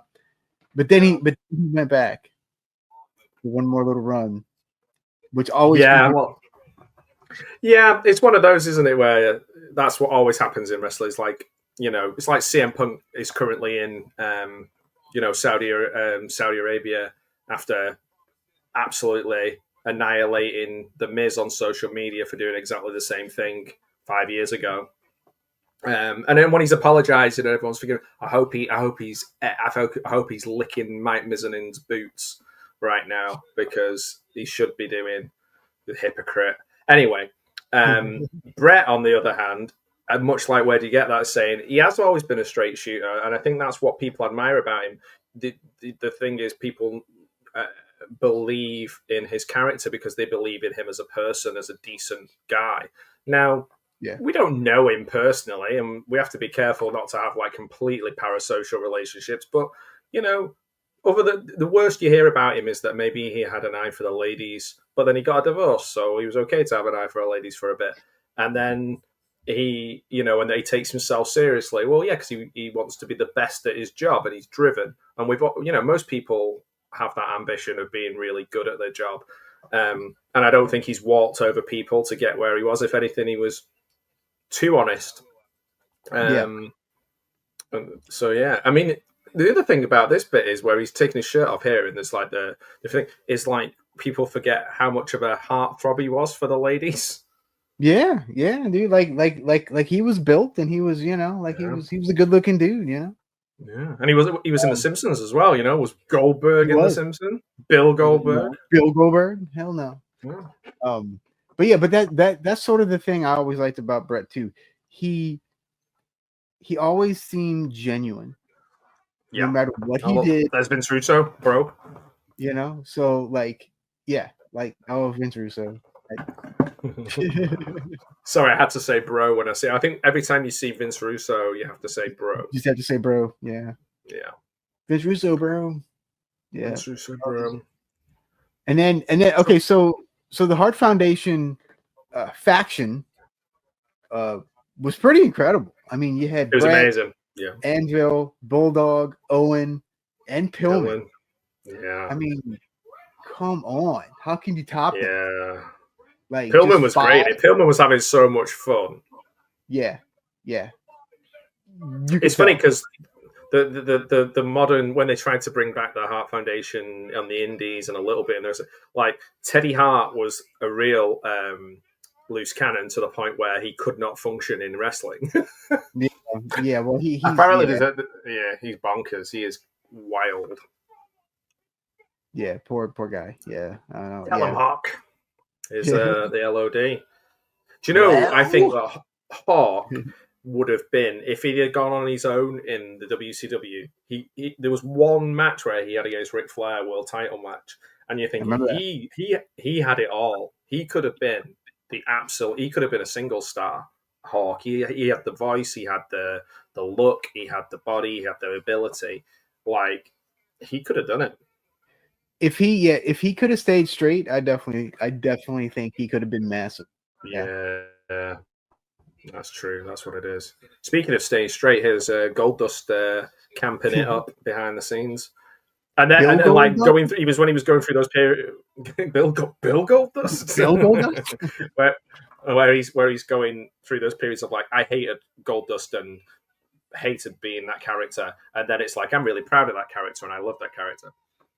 Here's a question for you, Al, from Professor Macabre. Would wrestling have been the same if the Montreal Screwjob hadn't have happened? I don't believe.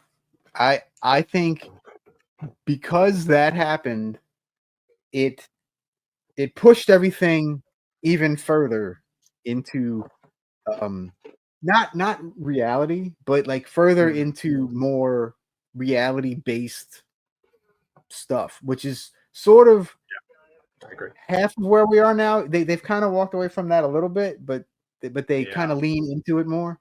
And so yeah, no, if that wouldn't have happened, I don't think wrestling would be the way it is right now. I would say as well that Vince. Oh look, there's Sonny. Sorry, I'm distracted. Some sunny days. Some sunny days. Yeah. Oh, the irony of Sean saying that, and then he's the one actually having the affair with her. Right. But then again, Sonny. Anyway, I completely forgot what we were saying. Oh, that we wouldn't have got the Vince McMahon character. Things would have gone very different. That was the impetus of that character, which became Austin's greatest rival. Really. Yeah. So that was, and the business they did back then, shit. Yeah, and like if like Larry's saying, "Hey, Larry, another 3BB brother." Larry was saying, "Would he have stayed?" And like, I guess without the screw job, if he'd have stayed, things might have been different. Would they? I think he'd have got frustrated because if Stone Cold had kept building up, he would have been top regardless. He was an unstoppable freight train. So if Bret had stayed, I don't know, it'd have been difficult. He'd have got on really well with Stone Cold. But there's only so many times they could wrestle each other. But having said that, how many times did John Cena wrestle Randy Orton? So like, didn't they just wrestle like last week or something? Yeah, it's like possible that like Bret and Stone Cold could have wrestled together at the top of the card for 5 years. The only issue would have been Shawn, and depending on his injuries and stuff. So yeah, go get him, champ. Well, okay, so about I don't think Bret would have stayed because Vince reneged on the 20-year contract, and that's why he was leaving to go to WCW to begin with. Yeah, it wasn't just because of the screw job. Yeah. So that was in motion way before all that. Yeah. But I guess like Professor Macabre was saying, like if he'd have still left, but the screw job didn't happen, say they left amicably. In a way, I think it would have meant his move to WCW maybe would have pushed WCW on more. But then again, they had to have something to do with him, and they had nothing. They had nothing for him. They didn't know what to do with him. They did jack crap with Bret Hart. They knew nothing. I mean, yeah, they gave him the title and stuff, but like, he didn't. It just didn't work. Because by the time Bret went to WCW, WCW was already on the downslope. Yeah, I do actually enjoy the period where Vince Russo was right. And if I watch back old WCW, I'm more likely to either go peak NWO or watch the Vince Russo taking over kind of period of time because it's actually quite entertaining, but only because it's kind of bonkers and silly. I was gonna say, is it because it's so insane? Yeah, totally. Because like I watched WCW up to the very end. I watched it up to the very end. Like, yeah, it was like those last like 2 or 3 years were just really that was just insane. But I liked not knowing what was going to happen every week. So like whether Scott Steiner was going to come out and just say a load of abusive stuff, or like Mark Madden was going to say something just like wildly offensive. Yeah. So yeah, I don't know, man. But then yeah, it's like a butterfly effect, isn't it? So if this didn't happen, then everything else would have happened slightly differently. And would he have not been wrestling against Bill Goldberg and got kicked in the head and what like it's all like a little butterfly wings of the screw job. Yeah. And the thing is, we're still talking about the screw job in this thing now because we know that that's the ultimate end of this film essentially. We also do get a nice if you're writing this film, if you could write this film, getting to punch Vince McMahon in the face, like knock him to the ground, is a great conclusion to a film. When with all this build up, talking about him as a father figure, blah blah blah blah. Right. And also, by the way, I can't think of anything worse than if I was having to go and train in the dungeon with Stu Hart going, oh my god, just like twisting my arms and Oh my word, he looks like such a vicious fucker. Even at like 80, he looked like he was made of freaking stone. Like, oh man, and like he would just tear you up. He didn't care he could barely move. He'd catch you and just destroy you. He makes all his kids look like wusses. Yeah, yeah. All I of mean, them. yeah. In fact, as somebody said, I think I want to say Harley Race said that Stu was born 3,000 years too late, and he would have made a great caveman. Yeah, it just makes you wonder what any woman could see in him, because it's just like just a guy going, yeah, just give it the big bastard, you know, like just like it's crazy, just digging people's eyes out with his thumbs. Yeah. It's just crazy. There's the like obviously trying to meet his dad's expectations for him being the absolute, you know, best one in the family at wrestling. There's a lot of pressure for Bret.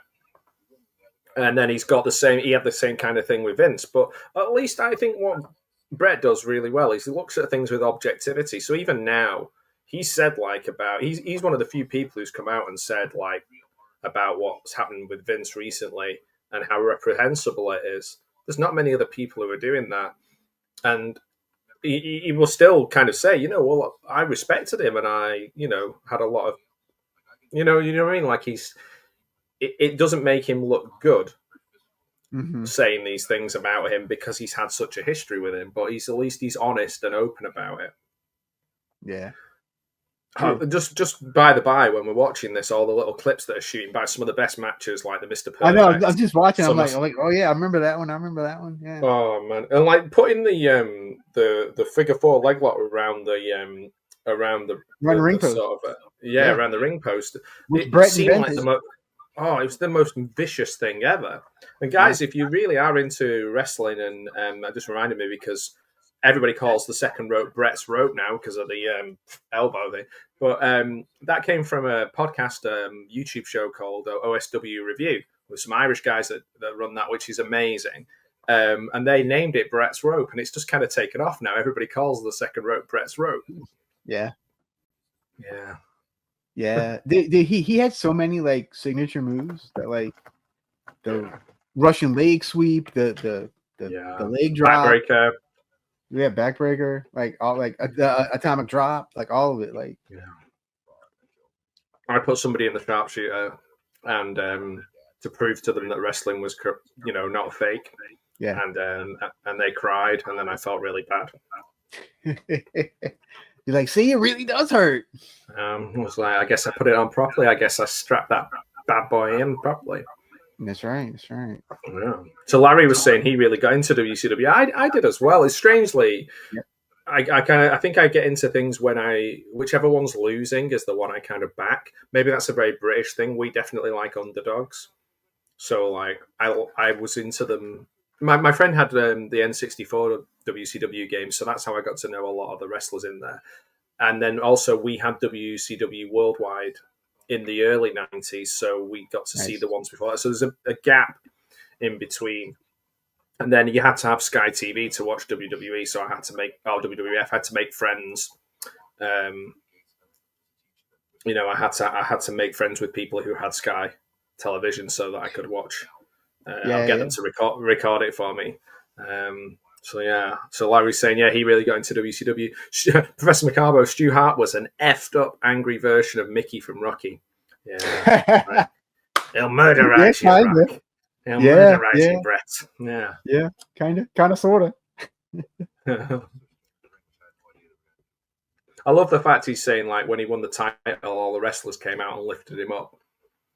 Yeah, obviously somebody's told them to go out because there's no way they would go out without the okay of the head honcho, the Grand Fromage.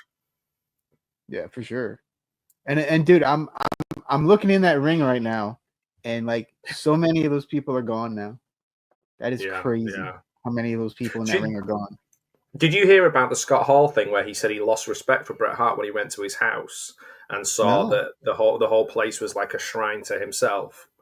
I just reminded me because of all those pictures, which kind of is a very Scott Hall thing to say, Yeah.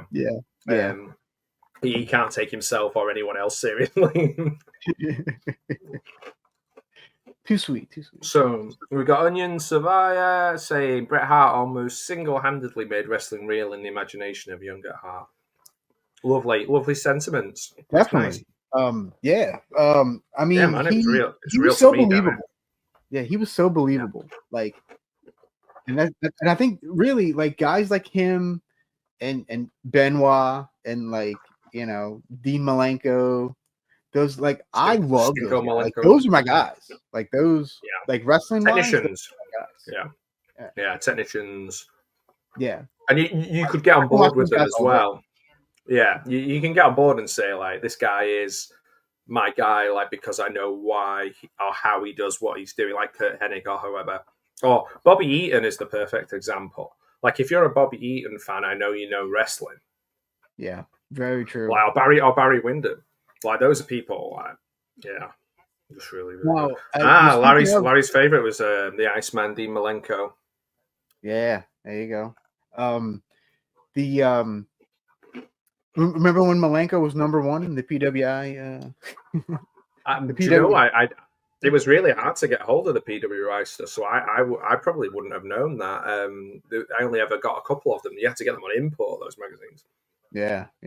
But there was nobody else. There was nobody else from the Hart family here who you think is going to make it like Keith and Bruce and there's Owen's obviously an incredible technician. Owen and Bret were the two, really, weren't they? Like they really were. Like the rest of them, they were good, but they weren't great like Bret and Owen were.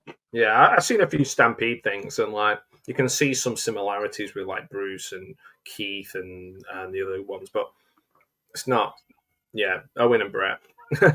Diana Hart looks really nice in this thing. This is before I think the sort of relationship with Davey had kind of soured and drugs had got involved and stuff. Because her book is really harrowing. I've read her book and it's really sad. But she looked so beautiful in this when she was being interviewed before. Mm-hmm. Is this one of the headbangers getting stretched by Stu? It kind of looks like it. Or just some dude. It's just some dude. I think. Yeah, I don't really recognize him, but yeah, he does have a headbangerish type of look to him here. Yeah, Mosher and Thrash.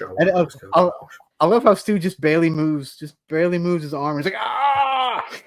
Yeah, he's just like, he just moves 1 inch, and the person's like whole shoulder is never going to be the same again. No. Great. Oh man. Can you imagine like somebody trying to rob Stu Hart at the convenience store or something? And they just end up evacuating their trousers all over the floor. that would be great. That reminds me of the Bryan Danielson. Somebody tried to rob his house or something. And he was there. And so he put him in a chokehold until the cops got there. Yeah, it's like when I interviewed Leslie Hoffman, who's a stunt woman in so many great films, and she was telling me the story about Gene LaBelle, and like people, whoever underestimated him would end up looking really stupid. And I guess the ultimate one is like Bruce Lee, but I know that he did make Steven Seagal urinate in his pants. That's pretty cool. The Mojo Priest peed himself. The Mojo Priest, baby. That's right. Put some mojo on it, Priest. That's what I remember from when I watched him live. Bret is contemplative here. He looks like a real hero as well. It's almost like this documentary. I think it's almost like a Western with the showdown at the end. Yeah, I see that. Mm-hmm. Yeah, they kind of build it up that way. Yeah. Yeah. Look at this lighting here. Look at the brood in them. And I also love how simple the dungeon is. Like it's a mat, wooden, just like wood walls. Yeah. That's it. Just all right, let's go. It scares me. Things like this, it takes me back because I remember I did some judo training when I was a kid. I did a few other things. I did all the different things, and I remember I did judo with this guy who was like a blind judo bronze medalist, and he got me in this room, and the mat stank, and we did the training and everything, and he just threw me onto my like side of my body, and you could just hear all my bones crunching. I must have been like 12 or something. And like he couldn't see me. He was like almost completely blind by this point. And the guy just took me apart. It just reminds me of that, like no frills, wooden room, mats that are about that thin, and you're just getting absolutely pasted. And then that's your lesson. Your lesson is like take it and come back next week. Yeah, similar to the beginning wrestling people. Yeah. Yeah. Oh, John Shelton's here. He's a massive Bret Hart fan. And Sharky and George. Snark and Sass. Sorry, I do apologise. I hate it when people say things about the Pugwall when I go online. Get it wrong. Pugwall guy, sure. The Pugwall guy, yeah. Mojo Priest baptized himself. Oh, wow. So he's now, what, is he a reverend? Reverend Mojo Priest? I see. He's now the almighty Mojo. He's going. The next step for Seagal is to declare himself as a god. I mean, he kind of is. He's the Glimmer Man, after all. But I also have the massive autobiography of the Hitman as well. It's a weighty tome. That's a good one for hitting people with to try and rob you. This is a nice hefty look. Look how thick that is. That's a big boy. It's a nice boom. Yeah, that's a big BOI. Very good book, by the way. Highly recommended. Yeah. There's no point getting that. If you can't read, there's no point getting that. But if you can't read, learn. Yeah. Yeah. Oh, here's Vince. There's old school Vince with a dicky bow. Yes. Back when we didn't know he owned the company. Yeah. The only thing we thought about him was, is that a wig? Well, that picture, that black and white picture of Bret with the belt on, that's from his first reign. I remember that picture being used a lot. Yeah, I had to get the Smack 'em Whack 'em VHS to see his first reign when he beat Ric Flair. Yeah, I don't remember how I saw it. I think I rented a VHS tape or something. That's the only way you could get it. Yeah, Coliseum home video. I don't know. Do you have Coliseum home video in the USA? Yes. Yeah. It was the same. It was Coliseum home video. And I'm pretty sure that's how I saw it. I rented it from somewhere. Who knows where? That Smack 'em Whack 'em also have the ladder match with Bret and Shawn on it. Yes, VHS. which is now on the DVD collection, which I also have. It's behind me, buried somewhere, but it's right behind me. I think I should take more pictures where my arms are folded like that. Good. And then of course, the infamous meme of Bret watching the television, Yeah. I think Bret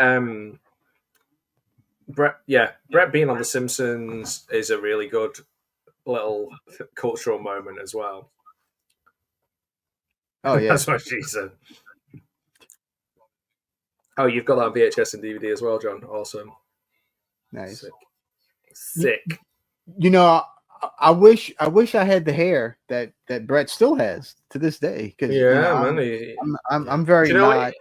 The sad thing is when it comes to hair, and I can say this as somebody who, my dad is 90 and my dad still has a full head of hair. You either have it or you don't. And you don't. You can spend loads of money on it, or you can have like a little chia pet transplant in Turkey or whatever. Yeah, and it won't look right. If I was going bald, I would do exactly the same as you. I would go full all off, man. Oh yeah, dude. I just I kind of keep the sides a little, and that's about it. Yeah. Go full Gilbert. That's right. I'm sorry, Goldberg, not Gilbert. Now Bret versus Gilbert. Now that would have been amazing. Yeah. I like Gilbert a lot. Yeah. That's what I did. Good old Dwayne. Look at this hydrotherapy here. It seems very chilled. Just blowing water out, man. And you can tell this was the 90s because it's still full frame. Yes. Yeah. Look at that. Yeah. Bret just high-fived that kid who was dressed in full weird Shawn Michaels cap and leathers. Yeah, see, so he didn't quite hate him yet. Congratulations. Unbelievable. Wow. Yeah. Shut up. Now that's the IC belt right there. That's the Intercontinental That's belt. the That's a one. beautiful belt. Yeah. Any belt collectors in Eagle the? belt, they all need to come back. Yeah, I was gonna. We were talking about belts earlier on. Myself and Al do not own any replicas. But I was saying if I was going to, I would have the black IC belt or the Winged Eagle, like in the middle of our. No, other way. No, that way. There. Al will point out. There. Then I would definitely have those. But what other belts are worth having? I guess the big gold. I don't know, man. I would definitely wouldn't take belts to wrestling events, though. I mean, if you're going to do that, you might as well just have a big sign saying "I'm a virgin" on it. Yeah, I don't get the obsession with the belts with people. I don't quite get it because, like, number one, you didn't win it, or you weren't. Hang on, I did. You're telling me I didn't win this belt? Hang on. Unless Vince McMahon wanted you to win that belt. I remember when I beat Dolph Ziggler for this, so it was either a dream or... okay. Yeah, no, that's like a £2 plastic belt that my wife got me from Sainsbury's, but it's still pretty cool. We just missed The Simpsons. The thing that always made me laugh about that was that the Bret Hart on The Simpsons has a much deeper voice than the real Bret Hart. Yeah. Yeah. Instead of like a wrestler voice. Mm-hmm. They had to make it deeper. Or you could be like George Lucas, where forehead seems to get smaller as he grows older. That's interesting. What is his hair getting? Is his hair taking over his face? Is he becoming an Ewok? Or maybe. Yeah, possibly. Mm. So at this point, he was still married. He was still married to Julie at this point, right? Yeah, he was married to Julie. Yeah. You can tell Julie and Bret are like childhood sweethearts kind of marriage. Well, he's had 2 more marriages since then, so. Yeah. I'm gonna try and write WCW on the screen when Bret does it later on as well. Yeah. Dun, dun, dun, dun, dun, dun. What's the best wrestling music ever? Probably Bret's. Oh man. I mean, like strictly wrestling, because they've used real songs for certain people. Yeah. Some of them give me goosebumps as well. I mean, Bret's is definitely up there for sure. Yeah, I know Bret's, Austin's is real good too. I have a playlist, and there was one I was trying to think of earlier on, and I was like, I don't know if many people, are into this in the same way as me, and I was trying to think that I've listened to it a lot. Let me have a look. So try and remember it. Oh, Wolfpack, the NWO Wolfpack is a good one. Yeah. The original Four Horsemen theme is very, very good. I like Jake Snake Roberts' Trust Me. Jake's was pretty interesting. Yeah, that's pretty cool. I like I Walk Alone. I like that. Batista is good. Yeah. Let's have a look. What else have we got? Mr. Perfect was good. Let's see. Speaking of Mr. I really Perfect, like Mr. Perfect. The matches Bret had with Mr. Perfect were pretty much perfect. Great stuff. Yeah. Great. What about With My Baby Tonight? Spend my days was catchy. I will say it was catchy. Hands on the clock, keep spinning too slow. Let's see if the viewer count goes down while I keep singing that. Gangrel and the Brood. DX. Yeah. The DX song was great too. Yeah. Yeah. My Time. Triple H. I quite like that one. I also liked He's Just a Common Man. I was just about to say, I just saw Dusty and I was like, yes. Yeah. Basic Thugonomics was pretty good. The original Shinsuke tune. Let's see, what else have we got? I like Asuka's song. I like Finn Balor's song. Finn Balor's Catch Your Breath. Yeah, the demon one. That one's really good too. Yeah. Christian, Where It Go? Go! That was a good one. Yeah. Just close your Cult eyes. of Personality still works. Rob Van Dam, Walk. Yeah. Snap your fingers, snap your neck. Is a good one too. Now, yeah, ECW had some pretty interesting licensing. songs. Yeah. Edges. Which Edge Big one? Balls. Big Balls for Balls Mahoney. Yeah. Oh yeah, Big Balls. Here to show. What about Grado? Like a Prayer. That's an amazing entrance when Grado does Like a Prayer. I don't know if you've ever seen him in Scotland doing that because he couldn't use it in America. Ricky the Dragon Steamboat song that was good. SOS, that was good. Oh, Kofi Kingston, yeah. American Badass. Hard Times, Big Boss Man. Yeah. So what did you think of the American Badass Undertaker? Did you see? At the time, I was like, but now I think it was pretty cool. Yeah, kind of looking back on it, it was like, oh, cool. It's kind of a little different, different thing for him. Yeah. I am American Badass. Watch me get in control. I actually equate the Limp Bizkit song more than the Kid Rock one. Yeah, I liked it because it was the first one when he came back. Yeah. But yeah, I know what you mean. Let's see. I think the Brood is up there. Eddie Guerrero's is good. We're missing the Canadian Stampede. Oh, again, if I was to recommend an event for people to watch, Canadian Stampede is one of my favorites of all time. Like the crowd, that's the wildest crowd ever as well. It really was. Like it was the crowd. I mean, the matches were great, but the crowd really made it even more than what it was. It is iconic when Stone Cold's in the wrist in the bracelets or whatever we call them, handcuffs, and he's like still flipping him off as he's being taken away. Yeah. Oh, that's so good. Yeah, it's beautiful. I think my favorite call, just completely going off at a tangent, my favorite call ever is like in WrestleMania 13, and Stone Cold is choking Bret on the electrical wire, and Jerry Lawler goes, it's still got power to it, and Jim Ross goes, you're damn right, it's got power to it. It's if it's in the hand of Stone Cold. Oh man. I love Jim Ross. I really do. Yeah. He made everything so much better back then. He's in like, God bless him, the grumpiest man ever. By the way, he is cancer free. He just announced it. Yeah, that's really cool. Yeah.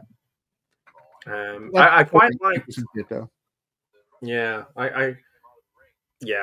that's awesome.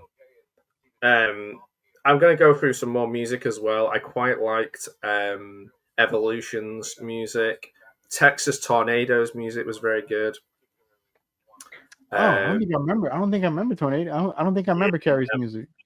That was good in the WWE. Very good. Quite like the Young Bucks when they had Super Kick Party. That was good. That's a catchy ass song. I don't care. I don't care if you like the Bucks or not. That's a catchy ass song. Yeah. Do you know? I know. No, the dad was it. Their dad, yes, their dad wrote it. Yeah. Oh wow. Did you? Larry mentioned Metalingus Alter Bridge as well. Yeah. Metalingus is great. Judas, Fozzy. Judas, yeah. I quite liked the Kenny Omega sort of theme, not the one he has now, but the sort of computer gamey one that he had. I don't know what that was called. What else? Oh, I like. I don't think he has it anymore, but Adam Hangman Page's Ghost Town Triumph. That was amazing.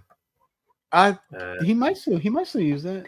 They still use that one, and Darby Allin's theme's pretty cool. There's some good modern ones. You just have to find them. Yeah, that's really cool. I quite like Roman's one, and Keith Lee's original tune in the WWE was fucking awesome. Yeah, I like. Oh God, what was it? LA Knights is good too. I like Swerve's song. Man, Oh Swerve. yeah, that is good. Also, when Sting had "Seek and Destroy." Yeah. I used to play that to my neighbors when they were causing problems. The Final Countdown, Bryan Danielson. Oh yeah. I quite like LA Knight's new one. I don't mind it. I quite like Hook. I don't watch Action WWE Bronson. regularly, so I like at all. So yeah, I'm a bit the same now because now I have more access to W. I went through a big AEW period. Now I have more access to. Yes, Rhea Ripley's theme. Thank you. Yes, when she kicks her foot down and the thing goes up. Yeah, that's amazing. Kane's unused OG theme. Ooh, have you heard Julia Hart's theme? No, is it kind of spooky? Is she still spooky? Yeah. That song's killer too. Yeah. Like it's sort of similar to Rhea Ripley's sort of. Oh, okay. But like it's not. It's more like gothy, I guess. That's a really important point.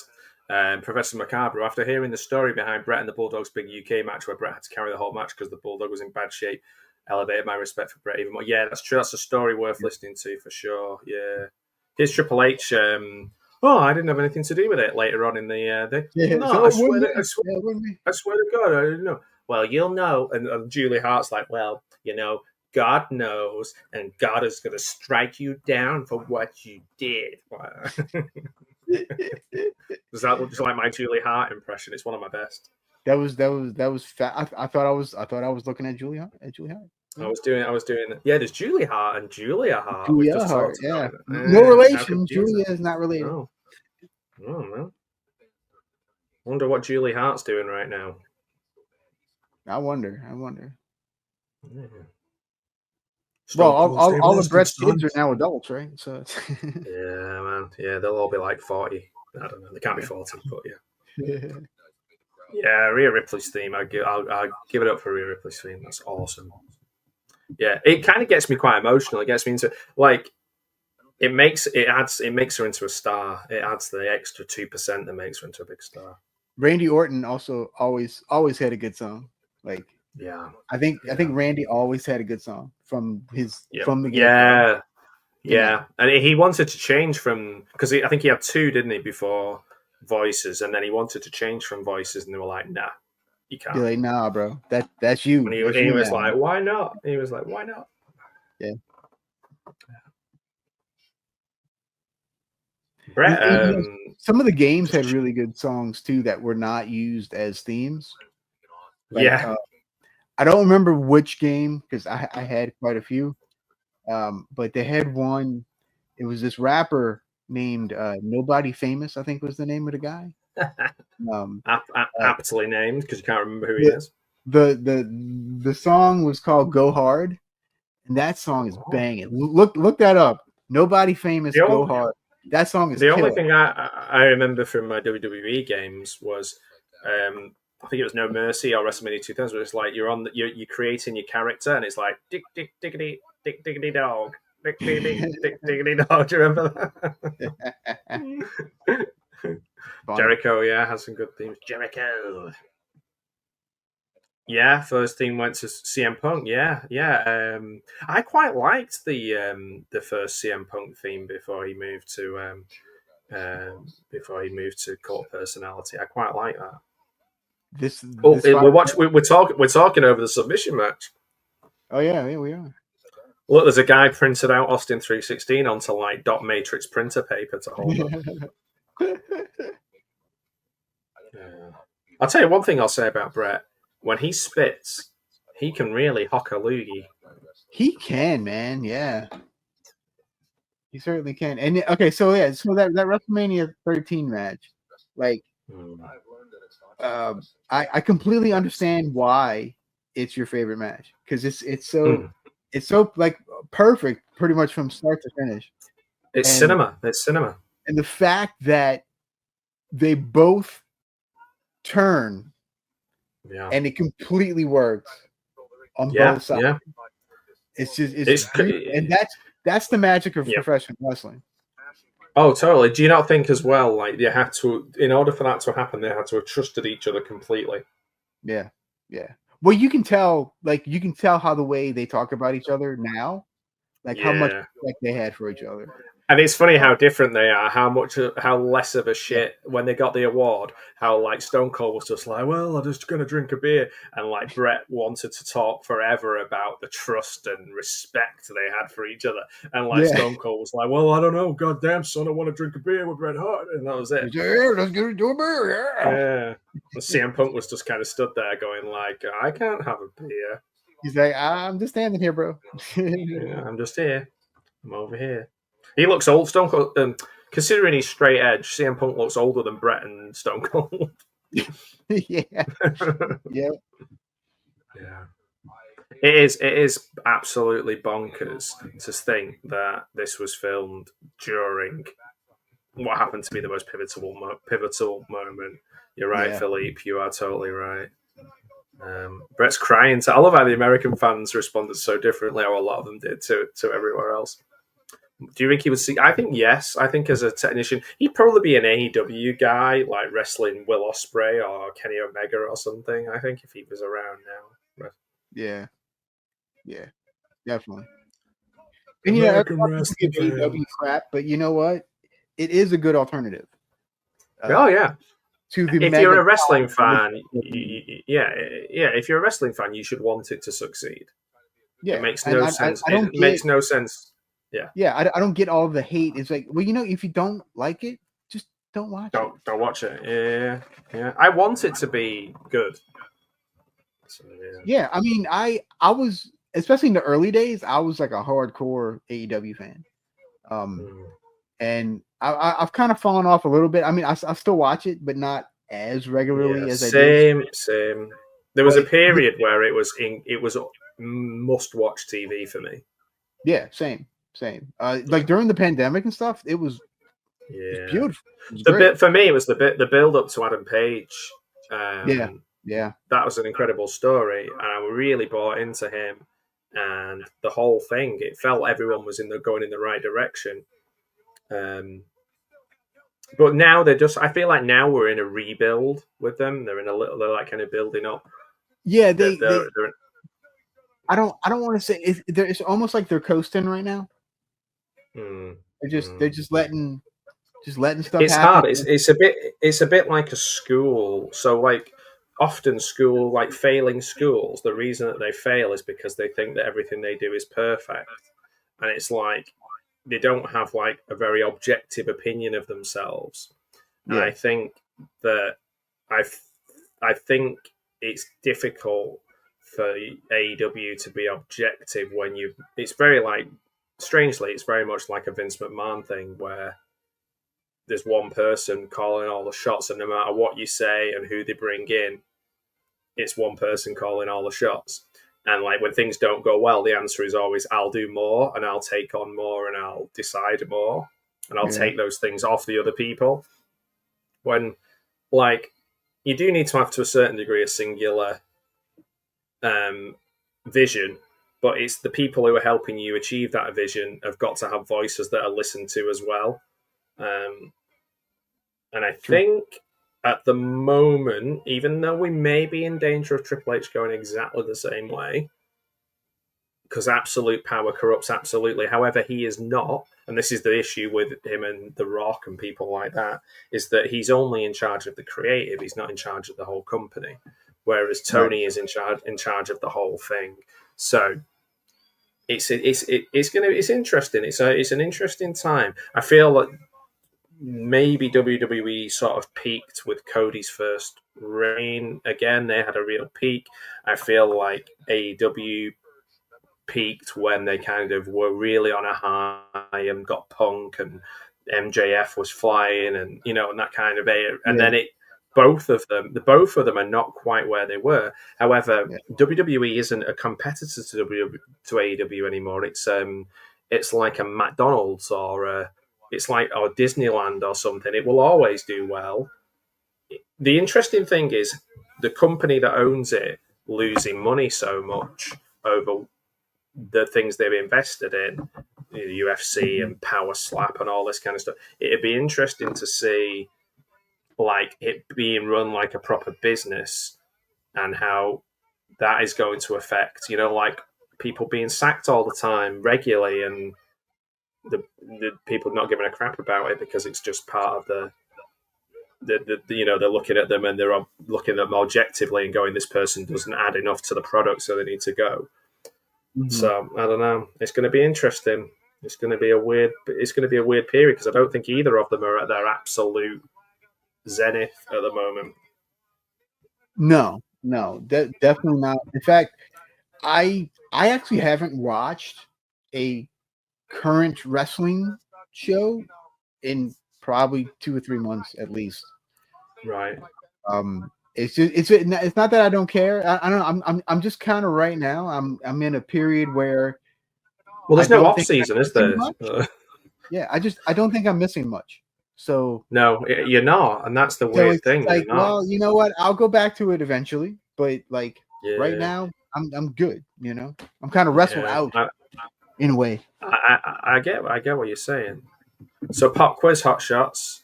The Pugbat Foundation of Tag Team Championship match against Bret and Owen. Could you win and take the belt? No. If it was maybe a sandwich eating competition or something. Maybe. I'm up for that. Maybe if Owen turned on Bret and kicked his leg out of his leg.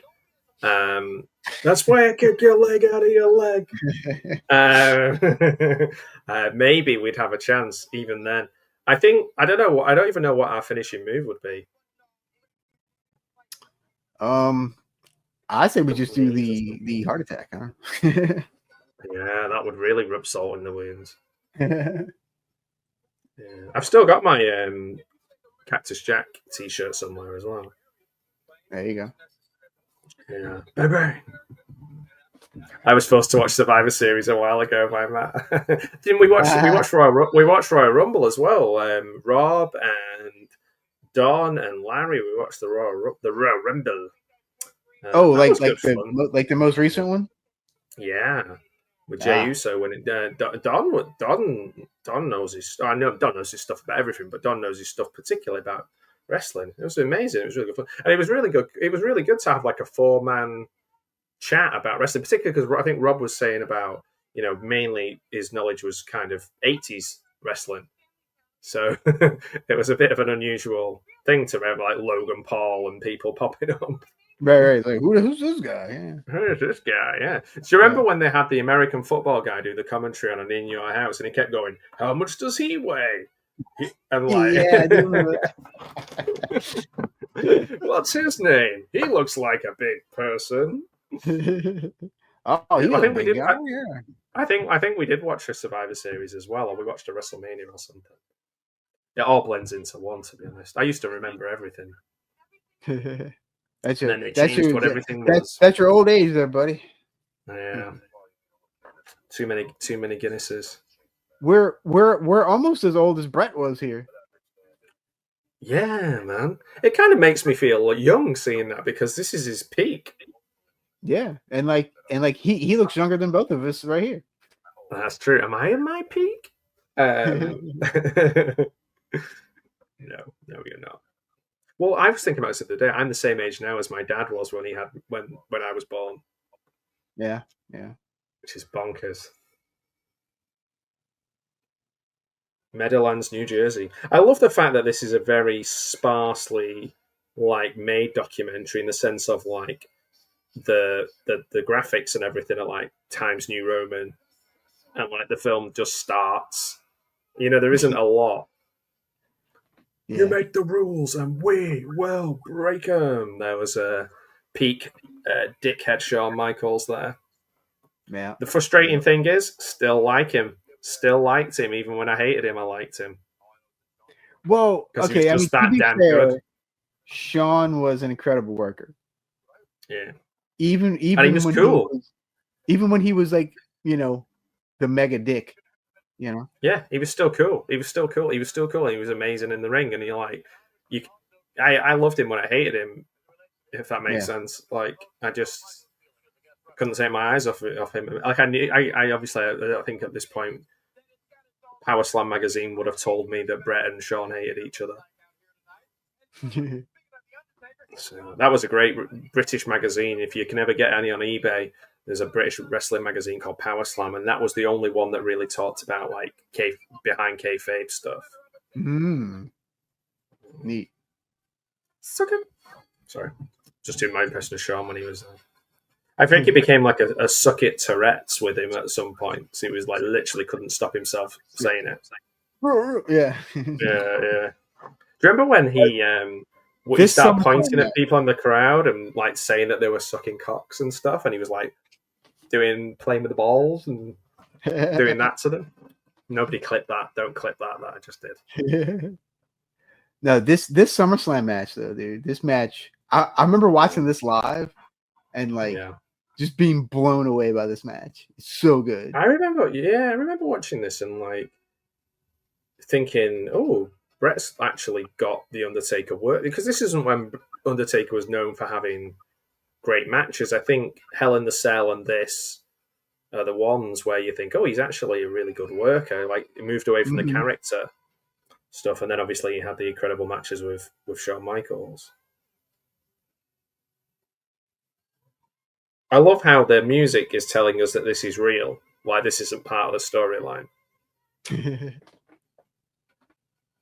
I think maybe it's just saying that like that Bret's not trusting anyone around. Like even when it's scripted, he doesn't trust that the fact that they'll follow the script properly. Right. And that's maybe what the music is telling us. Which ultimately is what happened. Which is true. Yeah, he was right. Yeah. He was right.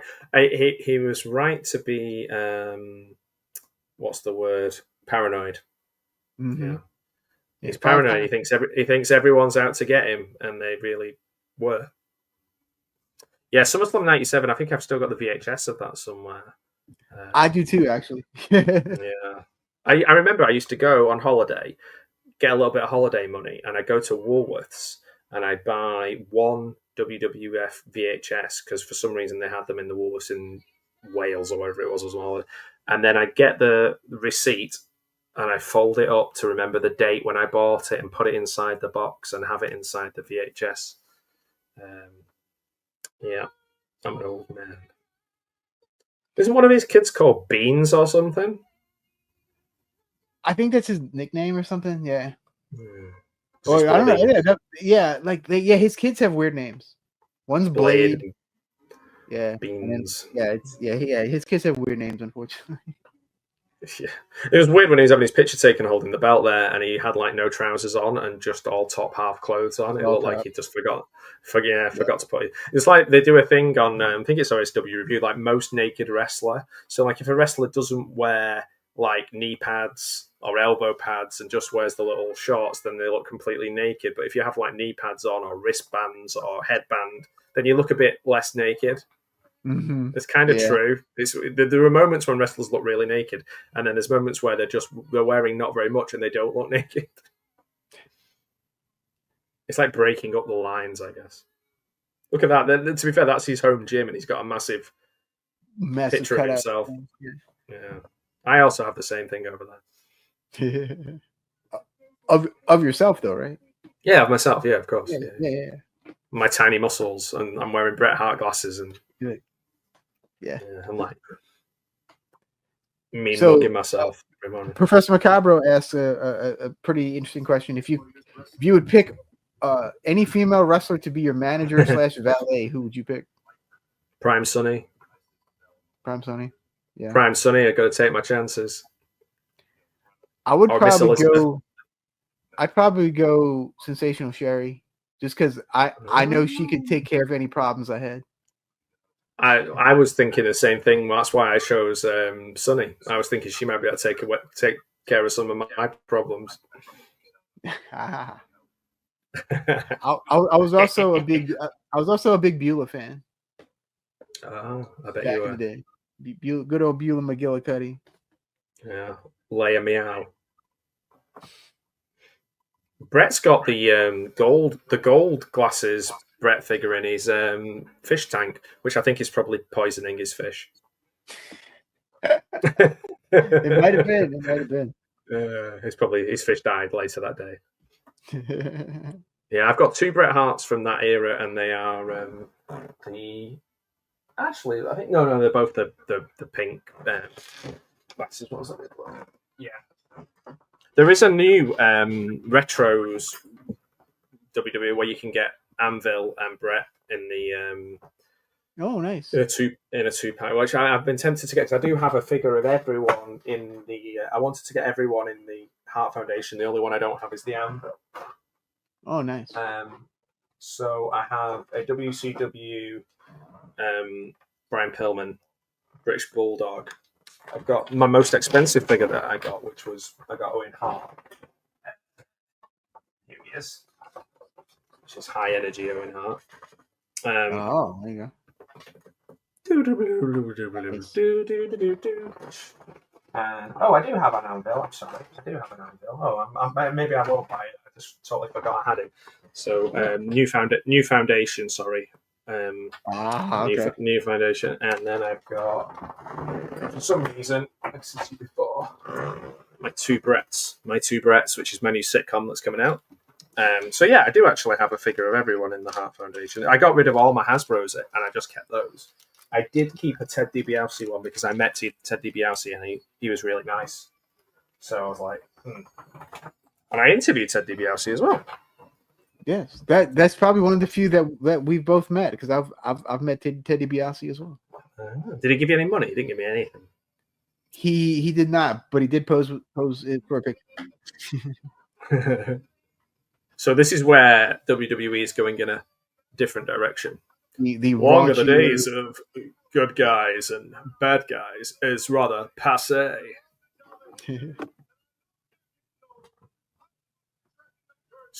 Shawn, when you first see Shawn Michaels, you do not think he would have a voice like that.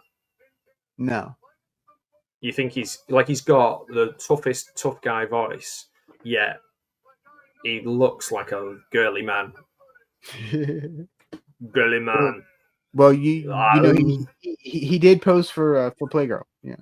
Yeah, and Bret wouldn't shut up about that, would he? I want to have a beard like Anvil. I can just go like that and pull it. I know, just go. Yeah. Do you know what he says? I'm always jealous of that. When he's going through one of my favorite bits early on in the film, we've missed it now, but where he's going through a promo with Bret and he's like, "We're hard and we're going to leave no men untested," and then they giggle and go, "No, you can't say that."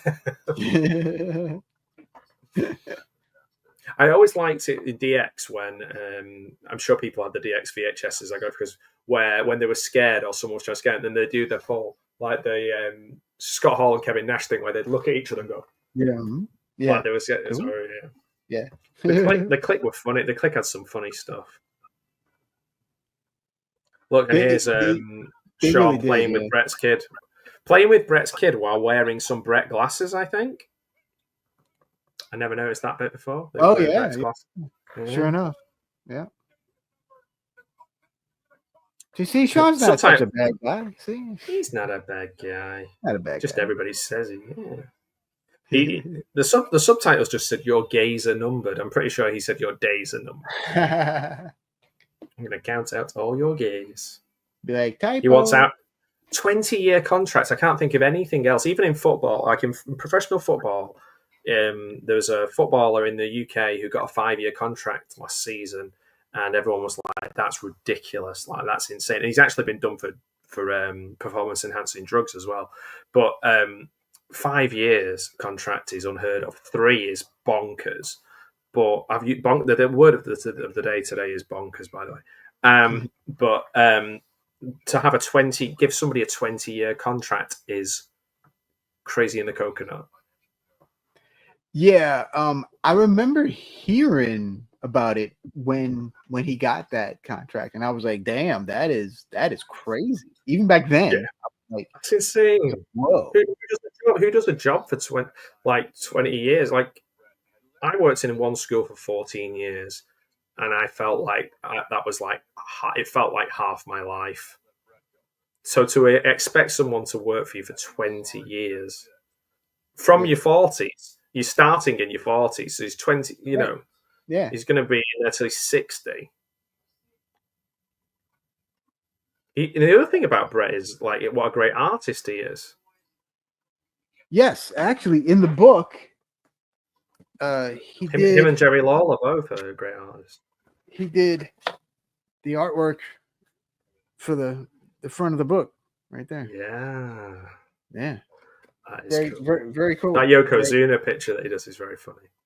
Yeah. But yeah, I mean, I would have signed a 20-year contract too if I was him. You know? Yeah, why? Yeah, of course, yeah. And then I would be like, you need to break your contract. Nope. And like, I want to say it was for what, like 25 million or something ridiculous. Crazy, like, yeah. It was. I know it was over $1 million a year. Yeah, man, what I would give for $1 million a year, right? I don't even know. I don't. Yeah, it's unfathomable. And then I'd refuse to leave, and then I'd do a big WCW and smash a monitor. I wonder if you could get a monitor just like those monitors that they had and go to an event and get Bret to sign it. That would be one of the coolest things. That would be cool. Yeah. Yeah, that'd be really unique. I always try and get unique things for people to sign. Like I got David Arquette to sign a little mini WCW title belt at a horror convention, and he just kind of looked at me like,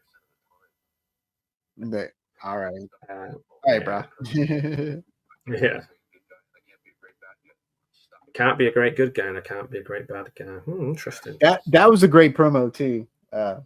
When he spit at him, he was like, "This place is shit." Oh yeah. He's like, "You're a piece of shit." Guy on the front row with a BWO sign. Look at Bret's fax machine there. Does anyone use fax machines now? Shockingly, yes. People do still use fax machines. Can you imagine if you had one and then all of a sudden one would start coming through and you'd be like, what the hell is happening? What? Yeah. Yeah, people come to the library to try to fax stuff. Wow. And some libraries do. Ours doesn't, but that's crazy though, because like what you can scan on your phone. Yeah. I never liked this guy. I'd always see more clips official of this guy. Yeah, maybe. Yeah. I bet your solicitors and like probably still have them. This guy, I used to see him clips from his off the record, on the record, whatever it was, and I was like, it felt like he was gonna it was gonna be shoot stuff, but then it wasn't really shoot stuff. Yeah. Oh yeah, very bad sexual stuff.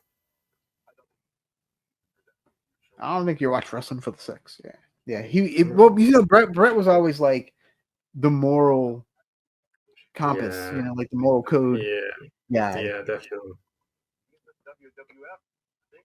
And the answer in the WWF is we don't want to insult your intelligence, pal. Same old simplistic theory of good guys versus bad guys. I remember this. I also remember watching the Bret Screw Bret thing with his big shiner. Mm-hmm. I was like, yeah, Bret hit you. Tatanka screwed Tatanka. Pardon?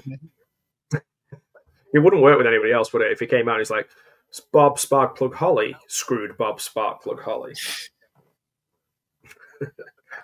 Indeed. There he is, Mr. 5-star match. 5-star. Boom. I give you 8 stars out of 5 for this one. Yeah, cheers, Dave. Yeah, his star system just needs to stop. Yeah, have you seen any pictures of his office, Dave Meltzer's office? It's just covered in paper. It's just like a bomb site.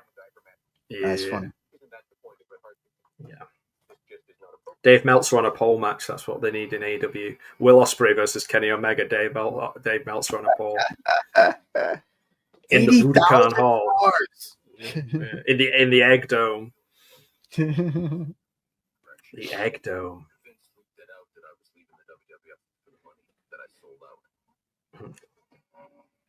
They say he was a crybaby as well. Bret was a crybaby. I think right before the screw job, I think I remember hearing that Bret was going to go to WCW. Yeah.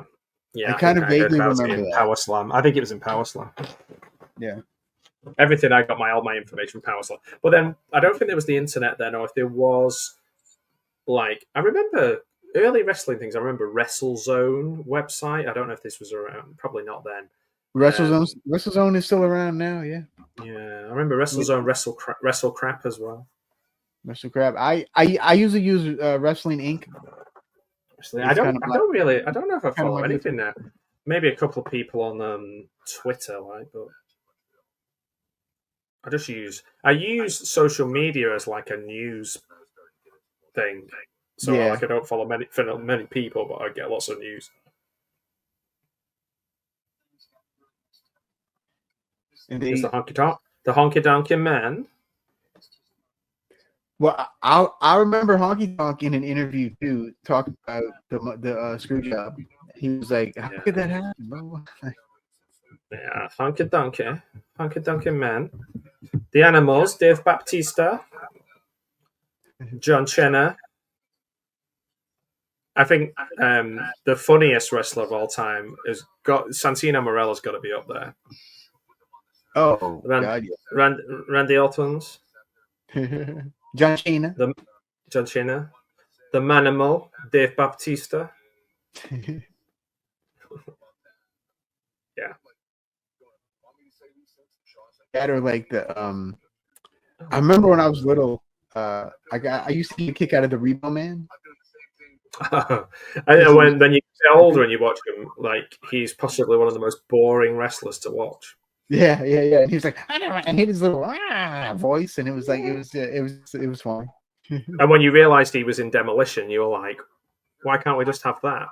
Yeah, right. It's like, wait, that was Smash. What? Yeah.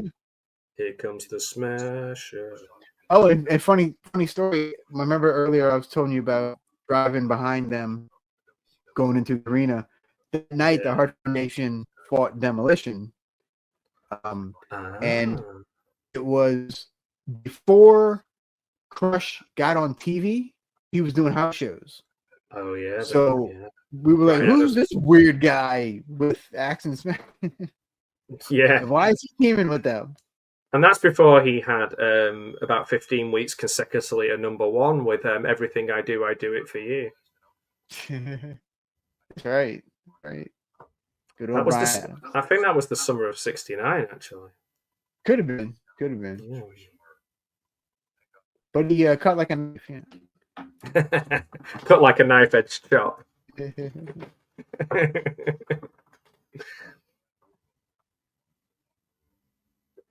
But now he's in heaven. Yeah, unfortunately. Oh, too soon. And I love this too. He's like, I talked to Earl. I can trust Earl. I was like, oh shit, dude. Like, yeah. You can trust Earl, but you can't trust Dave. That's right. And it was really the other way around. It was Which really one's Dave. the evil? Yeah. Yeah, I remember all that craziness too.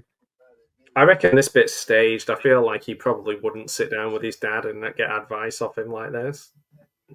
Somehow, I just feel like he's so removed from it. He's like got no, like his dad has no input really. Yeah. He missed 2 shows in 14 years. I think he talks to his to Julie the most about it because the camera always switches off once they start getting into it about the situation. Oh, thinking about our younger years. So what do you think of him not wanting to drop the belt to Shawn in Canada? Right. So wrestling's a work. I get it. Yeah. But I think he deserved some sort of decency. But the thing is, it's Vince's toy, and it's his play set, and it's his sandpit, and I get all that. I get that whole thing. But really, what it comes down to is somebody wanting to be treated fairly by their boss, and their boss going, "But I'm your boss. I don't have to treat you fairly." Yeah.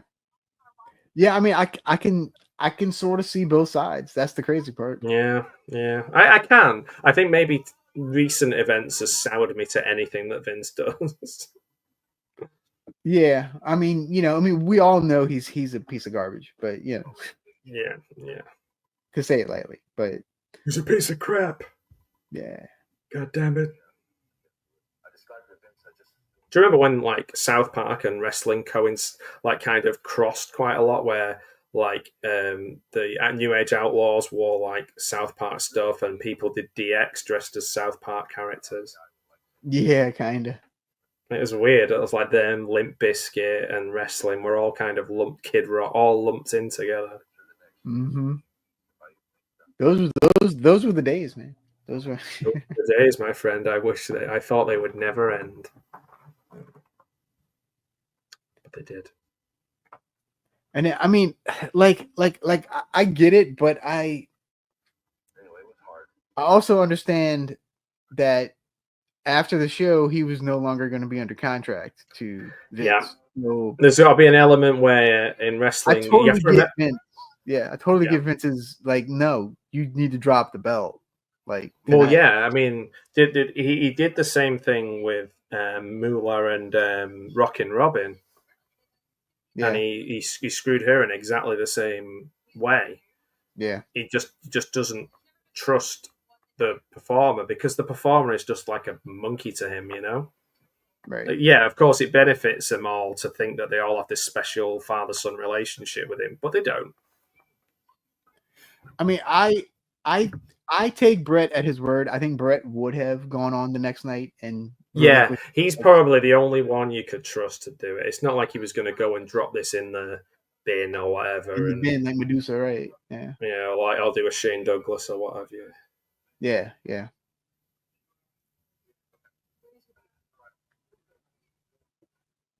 Julie is very mumsy, isn't she? Yeah.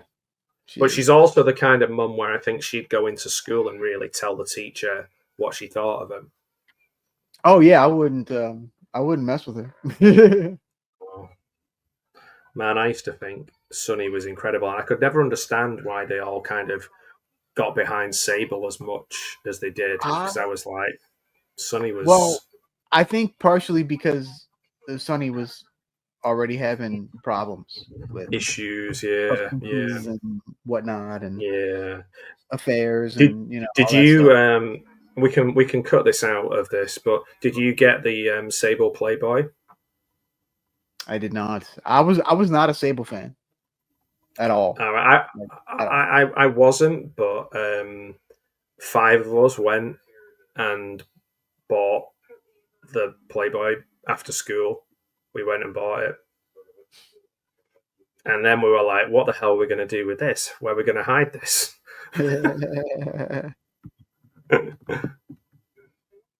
That's funny. Nice. Hey, Anthony. How's it going? Yeah, so you need to get on to... Go to 2017, I reckon. It was a good year. It's a good year for the Roses. It was what a good year for the Roses. That's right. Get Vince there pretending to be a human. I bet he hated doing that too. Yeah. Like that was probably the stuff he hated the most. We could just have a big schmoz. This was the first time I think I heard the word schmoz. Yeah, same. Yeah, we just have a big schmoz. Bret wears a wire.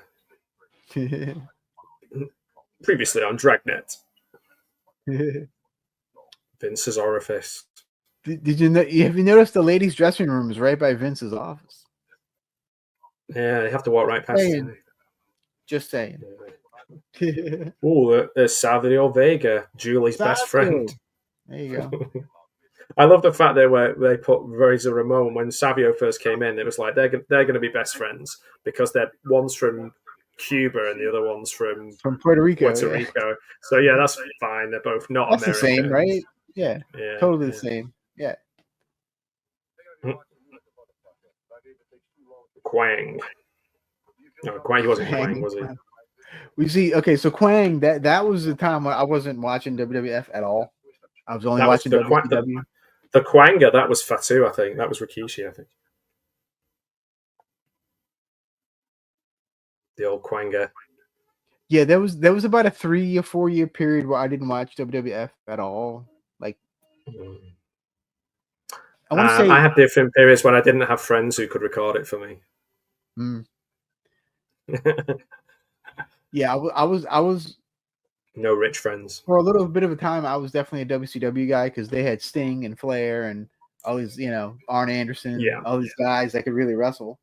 And so we had WCW on Bravo briefly near the end, like all the way up to the simulcast. You could watch the simulcast. You could watch WCW on Bravo, and you could watch WWF on Sky. So you could actually watch whichever one you wanted. I actually watched the WCW one when it was like, "I hold your future in my hand" promo.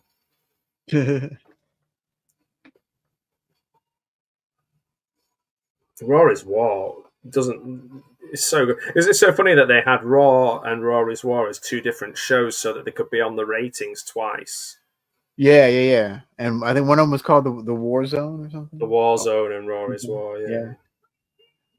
Yeah. Just weird little stuff they used to do.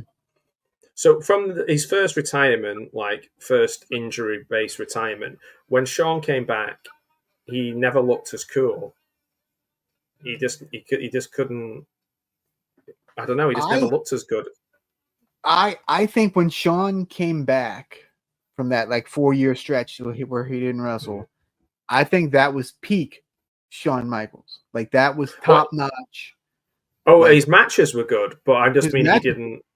Yeah, he just didn't look like his costumes kind of looked strange in that era, and his the way he carried himself just wasn't as.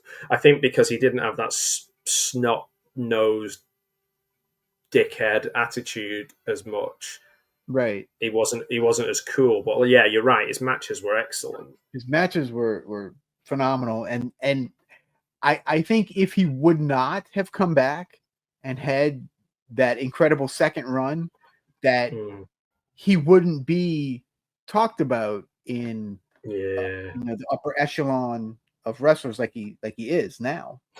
Yeah, and it's weird, isn't it, that people were kind of like, oh, still talk about Bret, but Bret hasn't had as many, didn't wrestle for as long. Yeah.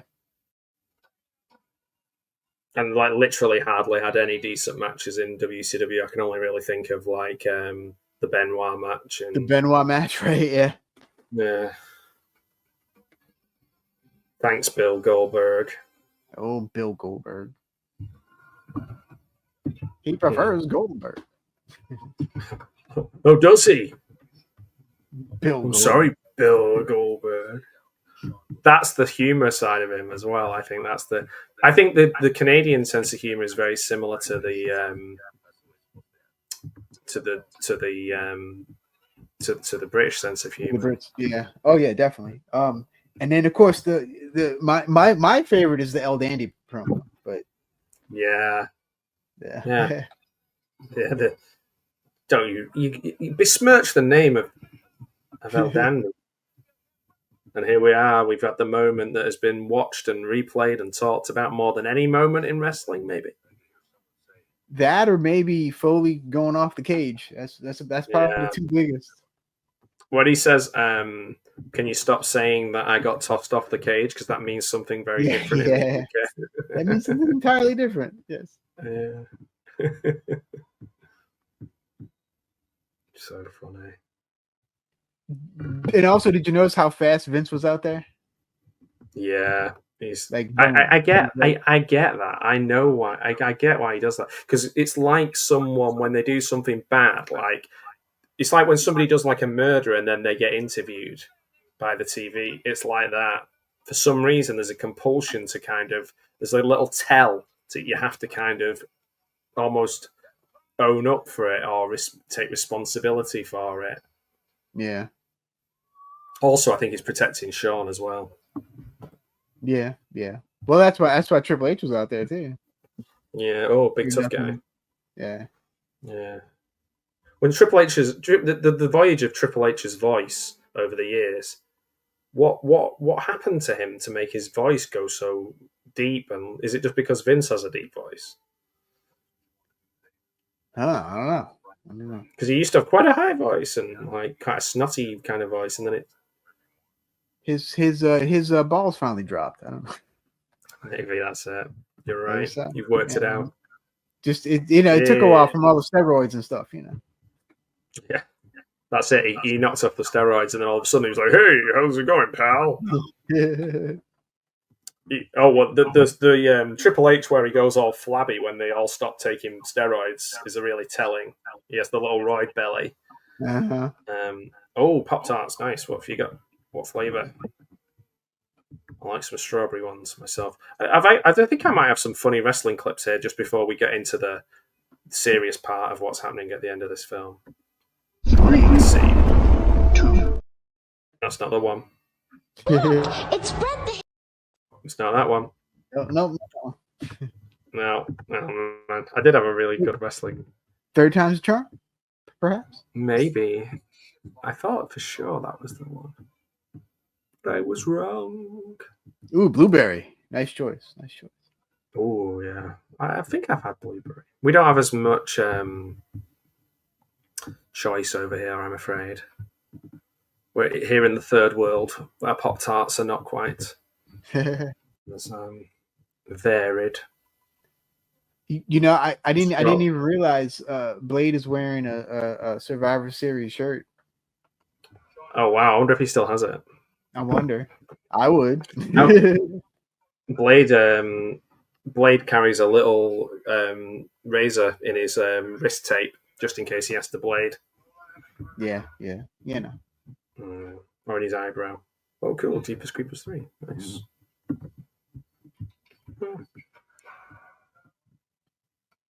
I love how everyone's walking around like oh shit. Oh man, yeah.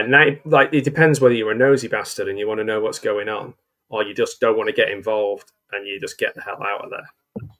Yeah. This is where she tells Triple H. I love Julie. Tells him, and he can't even look her in the eye. Shit. Yeah. Someday God is going to strike you down, and it did as well. That's why Triple H had that medical emergency a couple of years ago. Yeah, because of Julie Hart. Yep. Yeah, it's Julie Hart. It's all because of Julie. It took a few years, but she put a curse on him like Danhausen. You get the Julie Hart curse.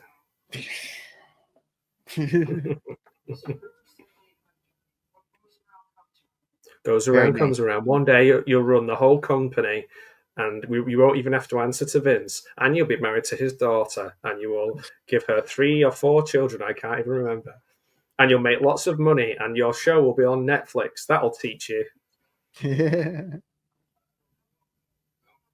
No cameras. Except now, in this place with Bret. Yeah. I drilled him. Somehow Vince ran into my hand. Yeah. I drilled him. Best. There goes my hero. Watch him as he goes.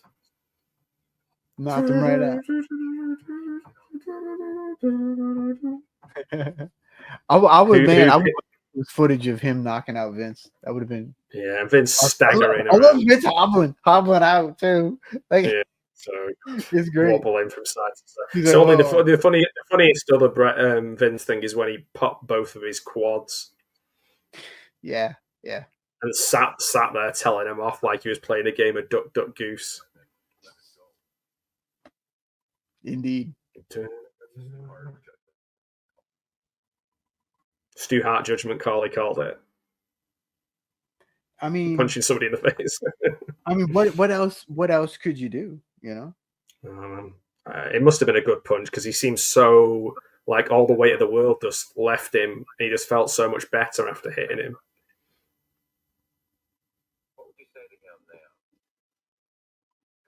Yeah, the infamous Bret screwed Bret. Bret screws Bret. The irony of him being a 14-year-old relationship that they had, but he's giving him a 20-year contract. I don't know, but I remember just being glued to the TV back then. Like, yeah, all this was so like amazing to watch, like unfold. Yeah, like it was captivating. Like you couldn't keep your eyes off. If you had one person you could talk to about this, then you were lucky. Because for me, there wasn't a lot of wrestling fans around. There was a little bit of a fan, you know. There was I had a little bit of a group, yeah. The Wolf Pack, the Bat Pack. That's right. Yeah.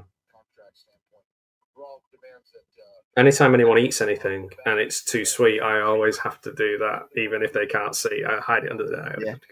Like, oh, how's your cup of tea? It was always a bit too sweet, and I'm like dead quickly when they're not looking. I'm like, yeah, sweet, brother. We should come up with a hand signal. Yeah. Bat signal. I don't know. Yeah, what's bat signal? Yeah. This is where Bret Hart is. It cuts together stuff from different points, isn't it? As well, like to illustrate the story. Some of it's dotted about all over the. Let's watch something funny before the end.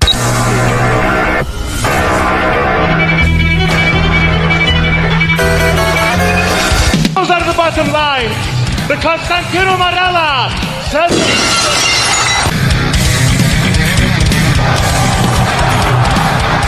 There you have it.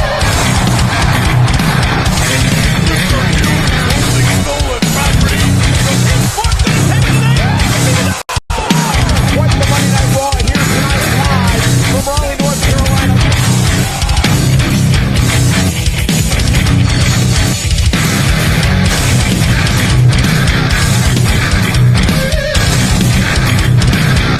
Shake it, baby, baby, baby, shake it, mama, shake it, mama, shake it, mama. I'll tell you something about Bill Goldberg. Everybody talks about Bill Goldberg. Well, there's one guy that can beat Bill Goldberg, and it's me. He prefers to just be called Goldberg. Tell him to say it to my face. Say it to my face, Bill Goldberg.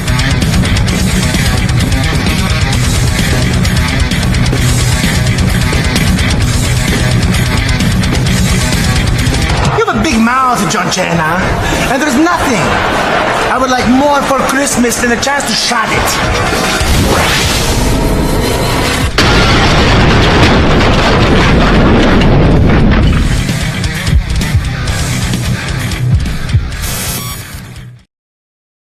In fact, it's happened, and we literally Bret has left and gone to WCW. Yes, you got a big mouth, Lucard. And there you go. He's walking off with his dad, and he's and he got like, to say, guy. he still got to say it to my face, Bill Goldberg. He did. Oh man, it's such a well put together documentary though. It is. They've got a lot to work with. I bet the hardest part was working out what to leave out. Right. And it might have been easier to do it if you're not a wrestling fan.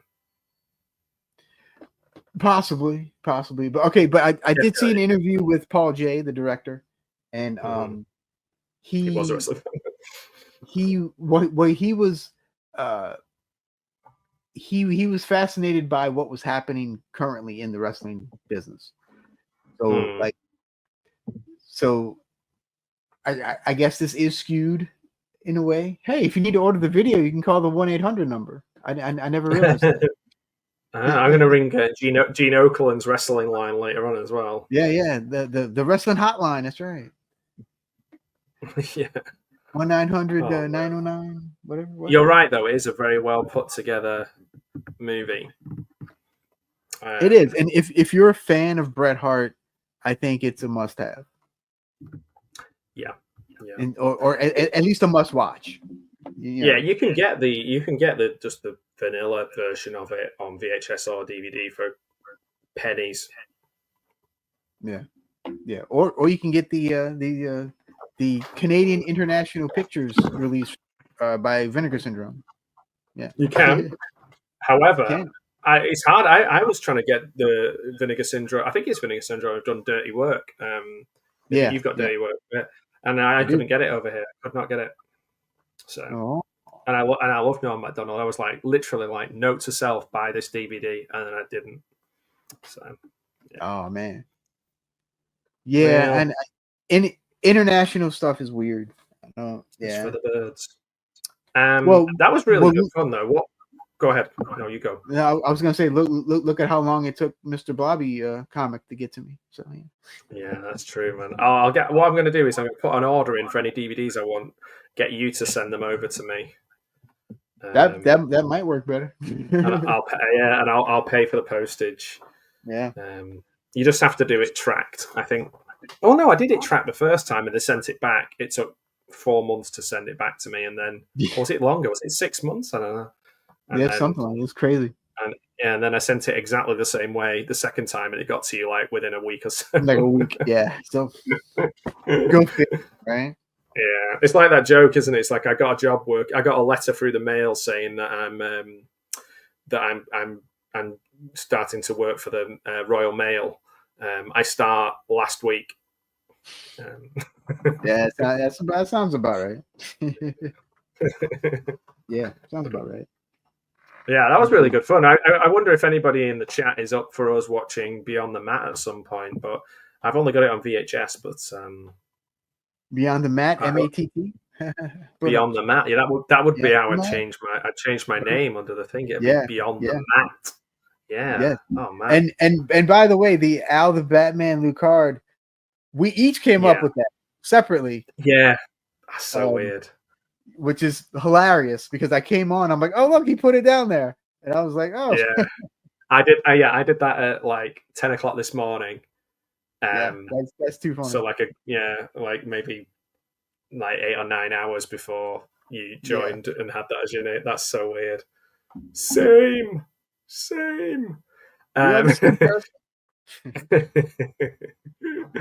yeah, oh man, that was really good. Thank you so much for everybody who's joined us in the comments, all you good people, all my fan friends. Al, I'm going to try and finish every stream with an emergency question from Richard Herring's Emergency Questions book. Would you like one? Ooh, absolutely. I would love an emergency question. This is Richard Herring's Emergency Questions book. Look how much it cost me. £2. Woohoo, expensivo. So just tell me when to stop, and I will stop. All right. Stop it. Stop. Okay. So you can have anything from 794 to 798. Question number 797. 797. Okay. Why does the day after Boxing Day not get a special name too? Can't we give all the names between 27th and 30th of December special cool names too? I'm down for that, because why not? Let's see. That doesn't feel like a question, really. It doesn't really feel like a question, but I'm all for it. I think Boxing Day should be a holiday here as well. Yeah, as I say, it's a stupid question for an American. I've got the next question. 793 is a bit better, I think. Okay, what's that one? If all money was made of chocolate, what would you eat most of it before, or would you spend most of it? I would probably eat some, but I think I would spend most of it. Yeah.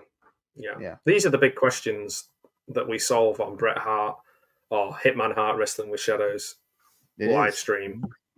I hope people have enjoyed it. But frankly, I don't care. I got a message from you can go to hell, son. Still our hero, I think. After watching that, would you agree? Oh yeah, he's still my number one. I think will always be. Yeah. Mm-hmm. Even though some people think he's just a bitter old guy now, but whatever. Yeah, well, I don't care. So am I. Yeah, yeah, I'm the right. same. I'm a bit, yeah. Exactly. The older I get, the more I'm in tune with Bret I am. Yeah. So true. So true. Well, thank you so much for joining us. Any final thoughts?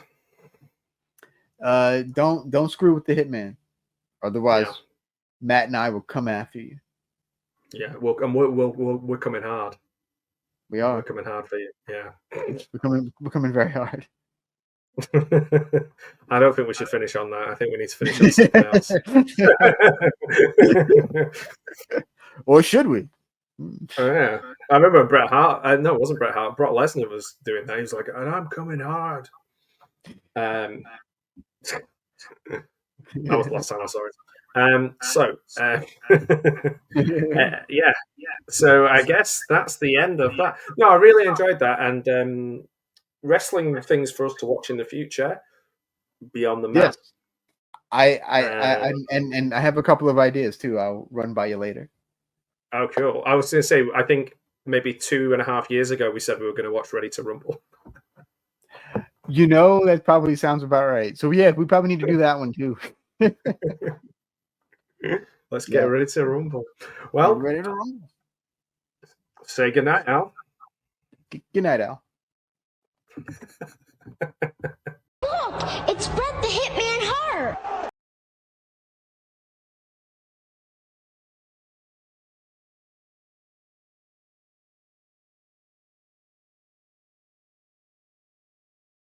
We're going to do a watch along of, if people say to me, what's your favorite WrestleMania, what's the best WrestleMania, I always say WrestleMania 13. Now, this might be because it's my favorite match of all time, my favorite wrestler of all time. I think for me, WrestleMania 13 just makes me think of one match, which is Stone Cold versus Bret Hart submission match, which I think is one of the greatest storytelling and in-ring action combination that there's ever been. I've been watching wrestling since I was maybe 8 or something like that, and I genuinely, this is the one match that stays with me the most. Now, I have it on VHS. I was just trying to hunt for it. I can't find it anywhere. I've always been a massive Bret Hart fan. I met Bret Hart. He did not disappoint. He's a lovely person, really great guy. They say don't meet your heroes, but maybe he's the exception. So we're not going to watch the whole thing, but I'm just going to kind of take you through it. It has a lot of. It doesn't have a lot of matches, should I say, but it has this one match that stands out, considering the main events, Undertaker and Sid. People don't tend to remember that as much. So the first match is like a 4-way tag elimination match. In fact, the whole thing kicks off quite low key with an interview with the new Blackjacks, who turned out to be Bradshaw and Barry Windham. There's a Rocky Maivia versus the Sultan Intercontinental match. Rocky Johnson comes out and helps Dwayne Johnson, The Rock, or Rocky Maivia as he's called here. Ken Shamrock and there's an interview with him where he talks about being the special guest referee for the submission match. Ken Shamrock was an interesting character. I think The Rock making fun of him cut his legs out from under him to a certain degree, when The Rock was just because one thing Ken Shamrock was a good talker, and it was kind of shown up by what a great talker The Rock was, because Shamrock was a great wrestler. But again, every time he has to talk, he kind of makes a bit of a fool of himself. He takes himself so seriously. If you've ever seen the "I'm going to beat you into a living hell" interview, and then he makes Tito Ortiz look intelligent, and Tito Ortiz just goes, laughs at him, just undercuts his tough guyness. Interesting autobiography, Ken Shamrock's autobiography. Then Hunter Hearst Helmsley and Goldust. There's the famous Shawn Michaels working out how to use a computer. Remember when it was like you were to be a mega geek to use a a laptop. Vader and Mankind versus Owen Hart and Bulldog. And then what we're going to do, we're going to watch from 1 hour 20 on the WWE Network, 1 hour 20 and 59 seconds, Stone Cold Steve Austin versus Bret Hart submission match. We're going to watch that. Going to watch the aftermath, and then going to skip to the main event. Okay, the main event where Bret Hart makes an appearance as well. So we might just take it from 2 hours 19 after that. So we'll start off. We're already an hour and 20 minutes into WrestleMania 13. I think it's the greatest WrestleMania. I think WrestleMania 30 might be better. Some of the new two-night ones, it almost feels unfair to compare them because you could pick and choose some of the matches from those. But let's have a look. So 1 hour, get it queued up on WWE Network, and we'll watch it together. 1 hour 20 and 59 seconds, WrestleMania 13 on the WWE Network or Peacock or whatever it is you want to, whatever it is you have. It'll be Netflix in 2025, I think. So when you see play, press play on where we are. I'll say it one more time. 1 hour 20 and 59 seconds on the WWE Network or Peacock. WrestleMania 13. Let's go.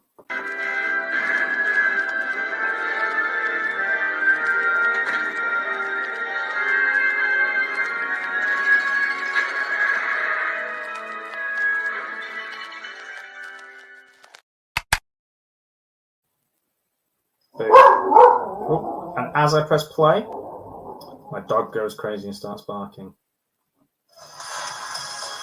So we've just had like a little package of Bret Hart kind of getting frustrated and not understanding the popularity of Steve Austin, the anti-hero. This is the birth of the anti-hero in wrestling, becoming more popular than your sort of straight babyface.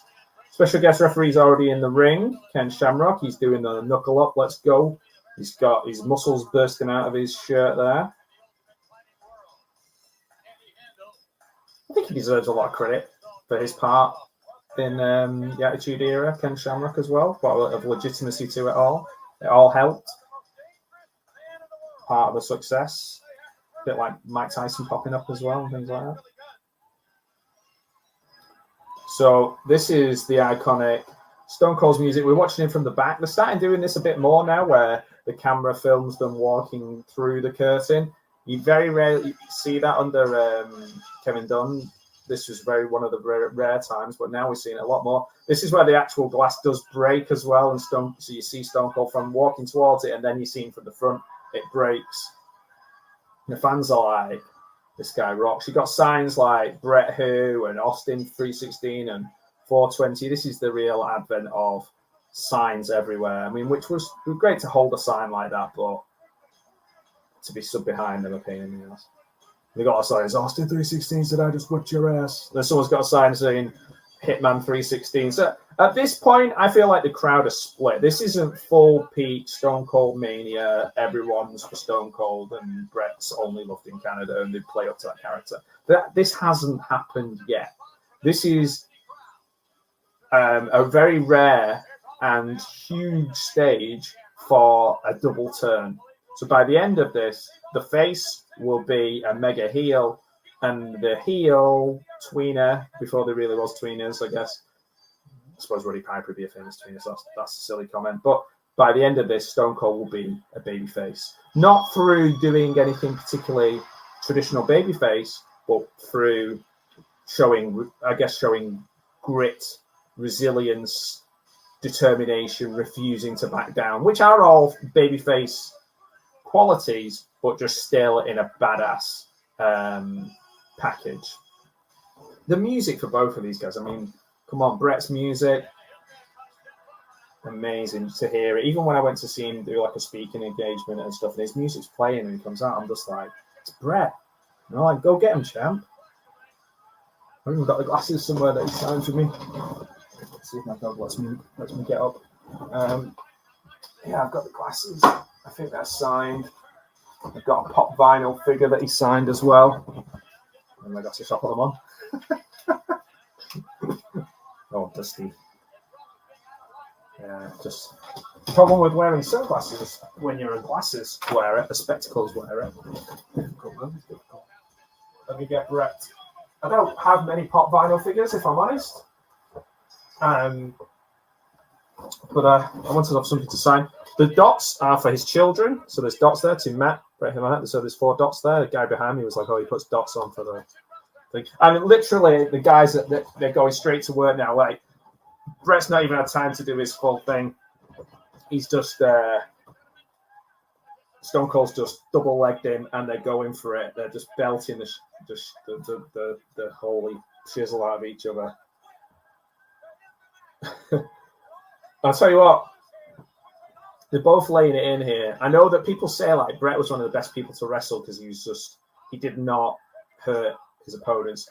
But I know that Stone Cold was known for putting a few potatoes in. And then he's thrown him off the ring post, and it's like a kind of sickening thud. I'm not sure if does he start bleeding accidentally in this? Because I know that Stone Cold was known for like just kind of accidentally bleeding quite a lot.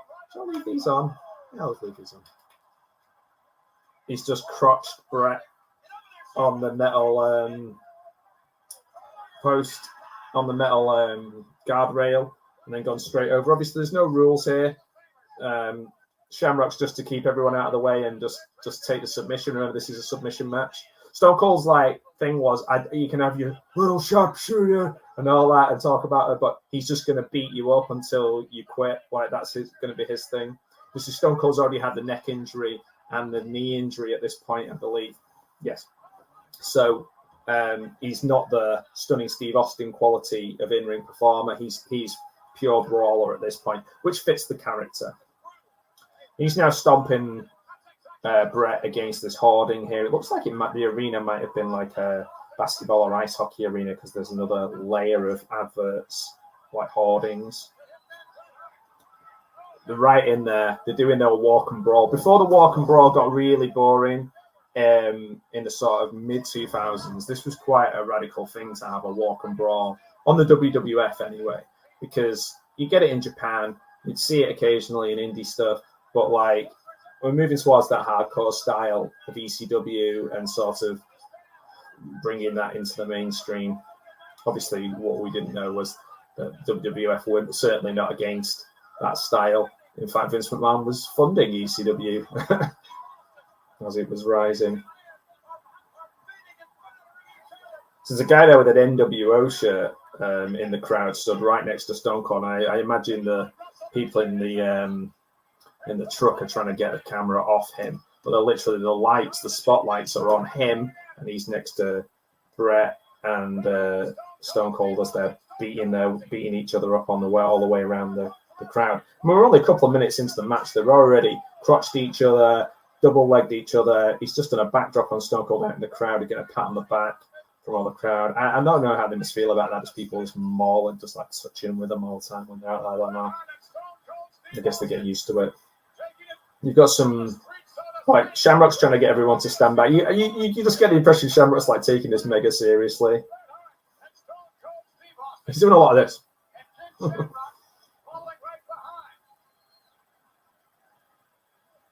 The amount of posters and signs here are all like, some of them are quite artistic, and obviously some of them are just like, rude signs, but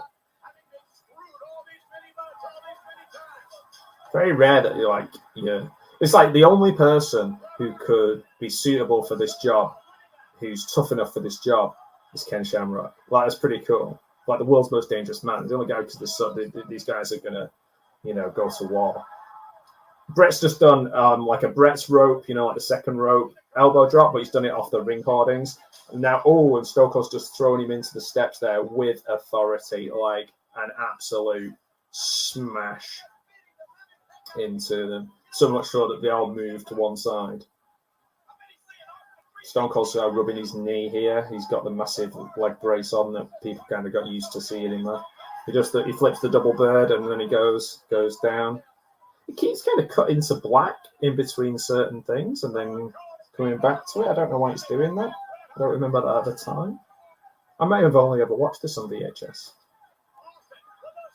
He's got the steel steps. He's holding them. Oh, he falls back as Bret hits him in the stomach. I mean, the pink and black, this classic Bret costume, similar to this one on this figure here. I actually found another Bret figure the other day of Hasbro, so I've got two somewhere. I don't think I have any Stone Cold related things, even though we do share a birthday.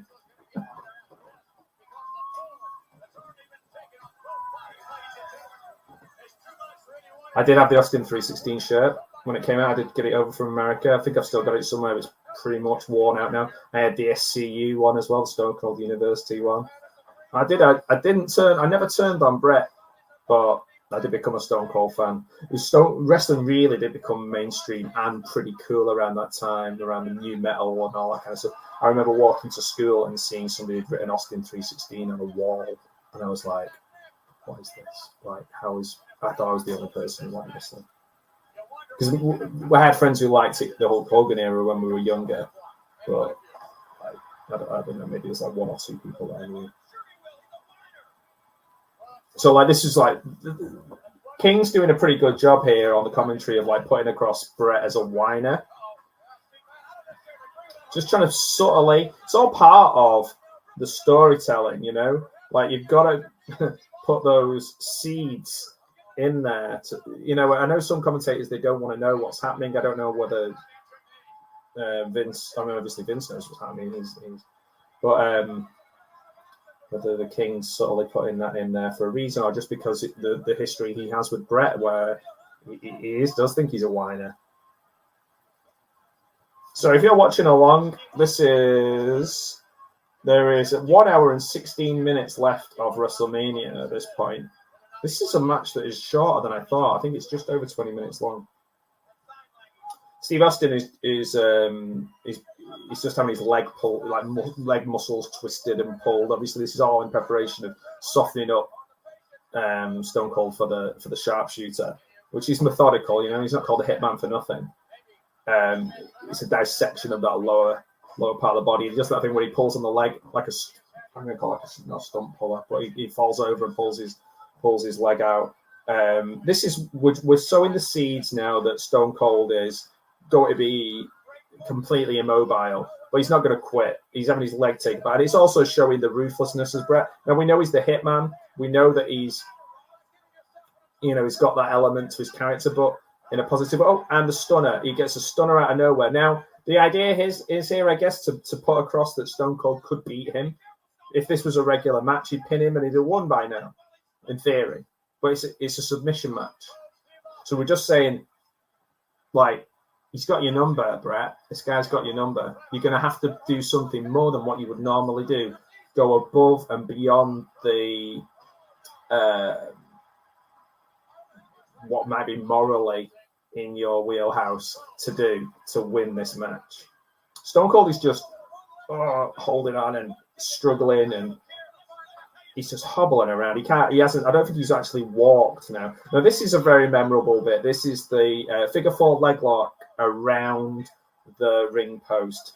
And Bret has got him on, and he will not break it. And the fans are going absolutely mental for a figure four around the ring post. Now, when was the last time you saw a figure four around the ring post?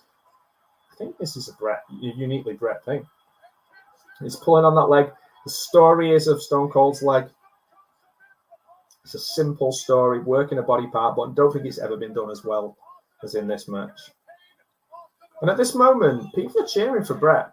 Make no bones about it. Don't think that this is just Stone Cold's the good guy. Everyone loves Stone Cold. Not the case. He was cool, and people were starting to like the stuff he was saying and how he said it, and like the mood, like the music and the action and the catchphrase. And they were starting to build and build and build. And Bret was still Bret. You know, Bret was still the man. Like, still loved. He's just gone to get the ring bell and the chair out.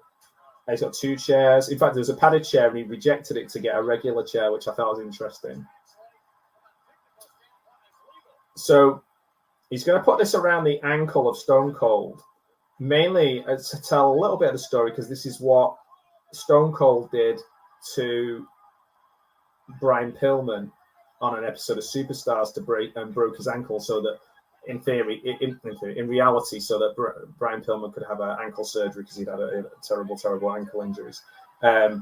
Stone Cold gets up, and honestly, the way he hits Bret, picks up the thing from off his own ankle, gets up, staggers over, and hits him. The way Stone Cold does these things clumsily, it kind of falls into them. It looks so immediate and so real that it actually looks like a real fight. It works well because it's not pretty. And this is where Jim Ross really starts with some classic lines. And Jim Ross says something, there's a bit with a power cable later on, and he goes, and Vince says something like, has it got power to it? And he goes, damn right, it's got power cable, got power to it. When it's in the hands of Stone Cold Steve Austin, you're like, oh man, JR, you're top of your game. I know he's not so well at the moment, so I hope he's okay. Snap suplex from Stone Cold. You have to remember, he was quite a technical wrestler. In WCW particularly. The massive chair shot to the back of Bret on replay there. Up to the second rope, Bret's rope again, but this time it's Stone Cold. He flips the double bird and goes with the elbow drop. He's almost doing some of these things as like a direct shot at everything you can do, I can do better. Yeah, Jim Ross, this isn't about covering a bald spot. This isn't about holding on to your spot. This is about pure athleticism. This is essentially just sticking it to WCW. Bret Hart's daughter's got her hands over her face here. He just got hit in the balls in his lower abdominal area. Russian leg sweep, side Russian leg sweep. Flipped over into... This is an interesting one. It's like an arm lock, like an arm lock. But he's pushing on the neck. I've not seen this before. They're calling it a submission maneuver, so I'm not sure they know what it is. I've never seen Stone Cold do this before or since.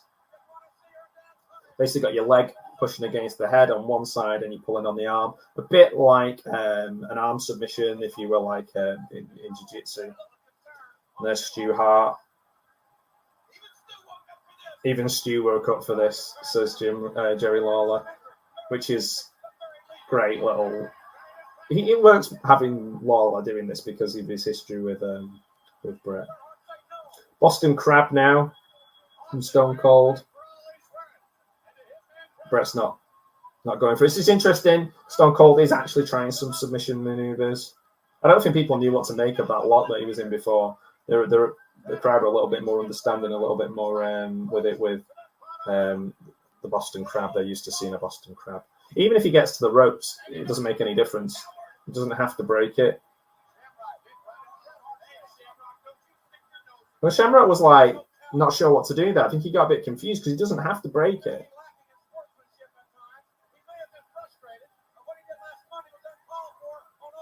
As far as I know, he doesn't have to break it. That would be strange because they've just been fighting in the crowd with no... Oh, he's doing the big show of putting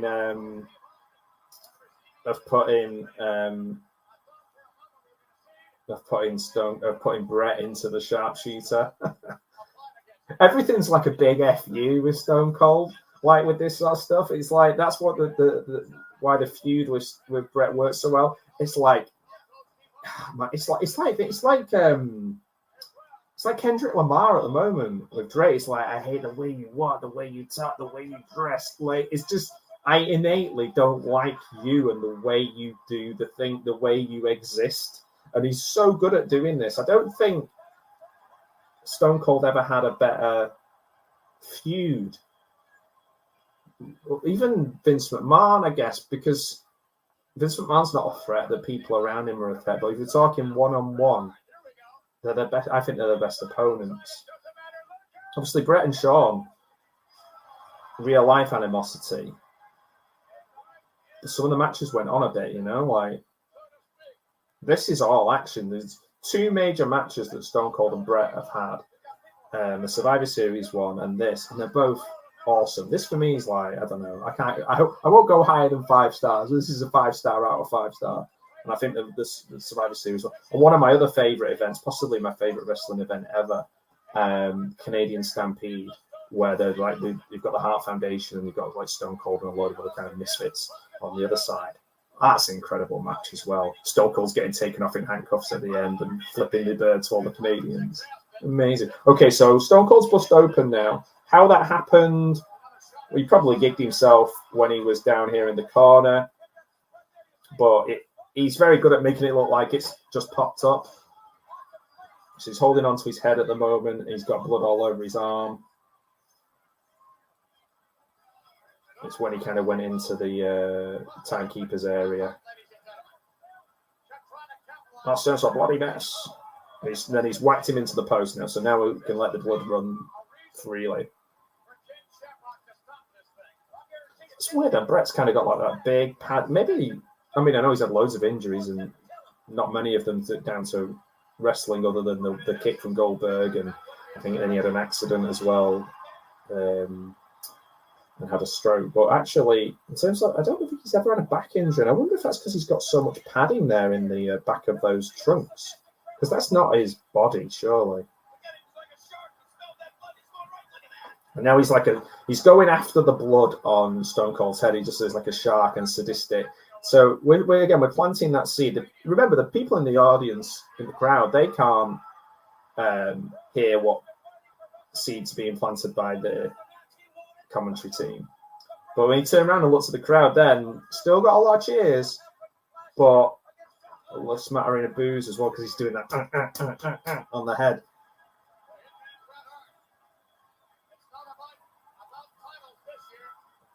Bret's rope elbow. Anything look as cool as that, just straight. That's the Hitman side of him. That's the sort of clinical element. So we've got the blue chair now, the classic blue chair on the back of Stone Cold's knee, and people are going, oh no, and basically Shamrock's just asking him, and he's writhing around, and he's bleeding. People started to call him, and the commentary's calling him a coward, saying he's doing it for a coward. Right on the leg, right on the injured knee. Of course he would target that. That's what Bret would say. He'd do anything to win. You asked for this, Stone Cold. This is why Bret can't understand why people have turned against him. And, later on, it's like, I'm doing what I said I would do this. I'm not cheated. It's a submission match. There's no rules. Stone Cold still cheats and pokes eyes to get out of things and low shots and nut shots and stuff like.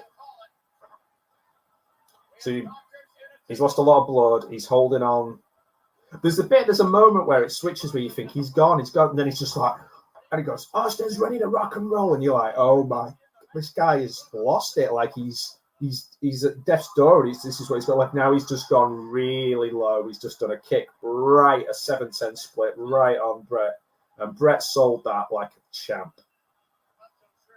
like you would, like a few-day kick to the balls. That was down around Saskatoon, I guess, would be the famous quotes. Was that Gorilla Monsoon if I said that? This is a match that you've never seen on this stage before, this level of brutality. And he does the incredible, throws Bret, and Bret goes head first into the ropes. Into the corner, which has an incredible look to it.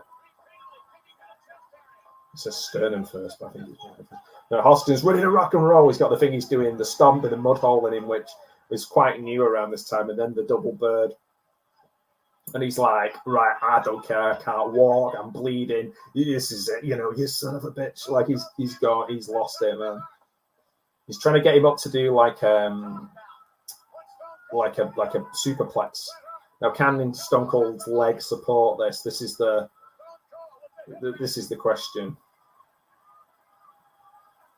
Man, it's still just as exciting. Now he does it. He manages to do it, which you think he wouldn't. It doesn't turn on him on midair, but he kind of falls onto his leg, and I think genuinely he's kind of just hurt because it's his other leg he's holding it. Now, Austin is just got that fully. His face is literally claret. It's just red. Can only end by submission. So he throws Bret to the outside, or tries to. Stone Cold's staggering all over the place now, breathing hard.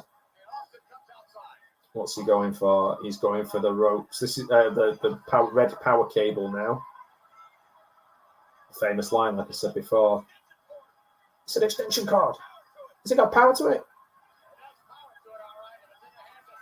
Oh, it has power in it when it's in the hands of Stone Cold Steve Austin. To be fair, that's a Vince line. I should have given that quote to him.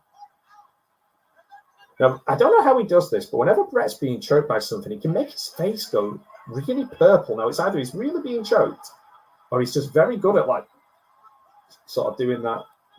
And then he swung back with the ring bell and got a perfect ding on Stone Cold's head to make him let go. So you get that beautiful sound.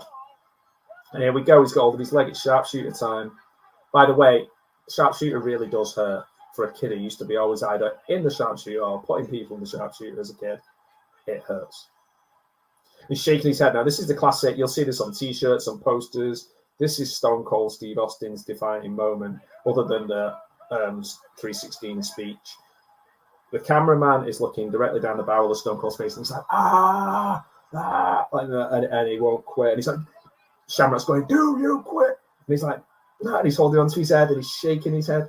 Oh my, what? Say the word, Steve. The blood's pouring out of the forehead. It's just squirting out.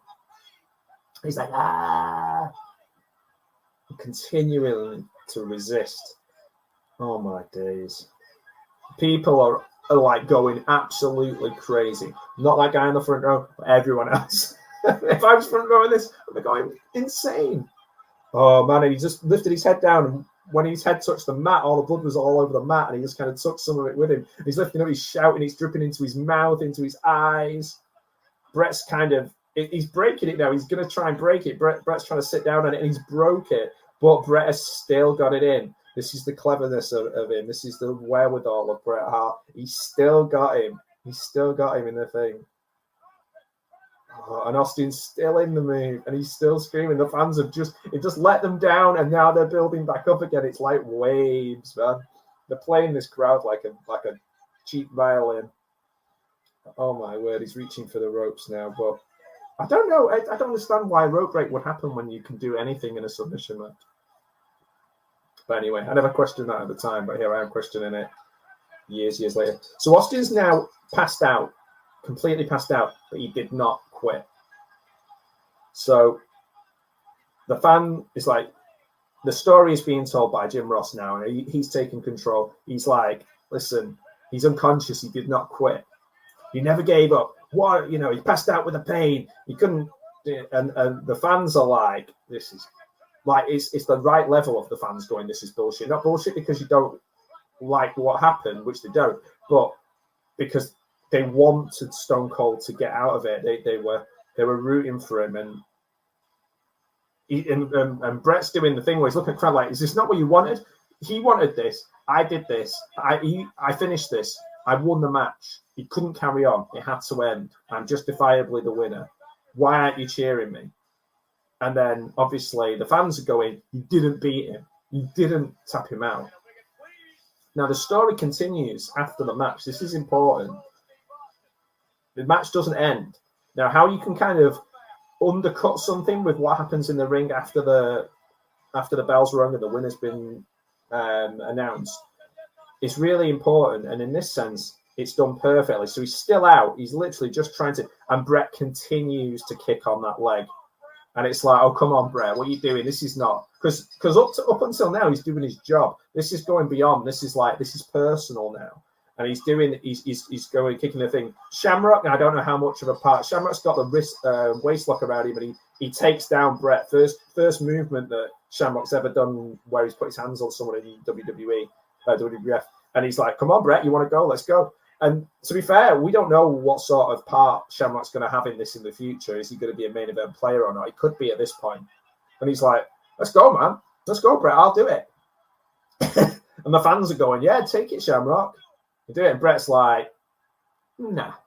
Rolls out of the ring. Like, I've won already. And again, it's showing a cowardly side. There's two things he's done now that a face doesn't do, which is continue to beat up your opponent after you've won because you don't like them, and then be offered a fight and back down. He's going around, he's doing high fives with people, and then one guy just gave him stuck his middle finger up at him, and Bret's like, oh, what are you doing? Like, what? He's lost a lot of respect from the people around him, and so Stone Cold's lost a lot of blood. So this is where Stone Cold's kind of waking up. He's helping himself up. And as he's trying to help himself, he won't let the referee help him, and he gives him a stunner. And you get to see Stone Cold do a stunner. The fans go like, yeah, man, yeah, this guy's a badass. He staggers over to the side. I think stunnering that referee is a key moment as well. It's like, I'm like a cowboy, man, who's just facing down a gang on my own. Like Stone Cold has no allies. You know, he doesn't want any allies. And I don't need nobody, you know? It's like, I'm putting you all on the list. On Stone Cold's list. And I'm fixing to run through every last one of you.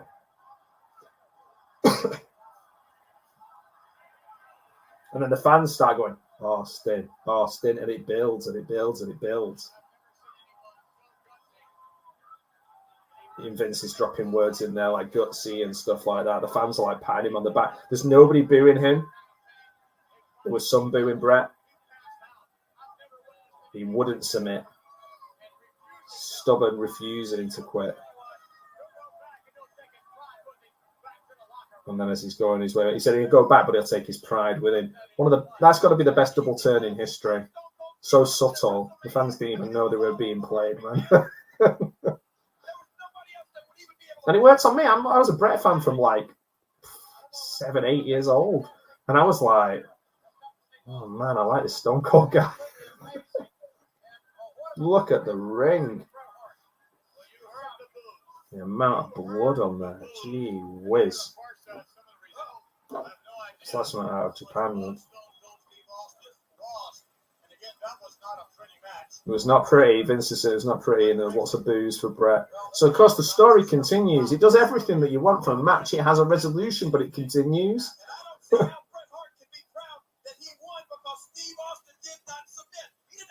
Yeah.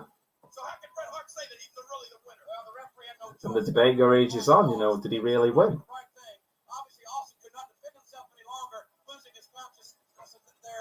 And they're kind of, JR and King are kind of coming to some sort of agreement on this, you know, that the referee made the right call, but of course, he didn't win. But then fans of Bret feel like he did.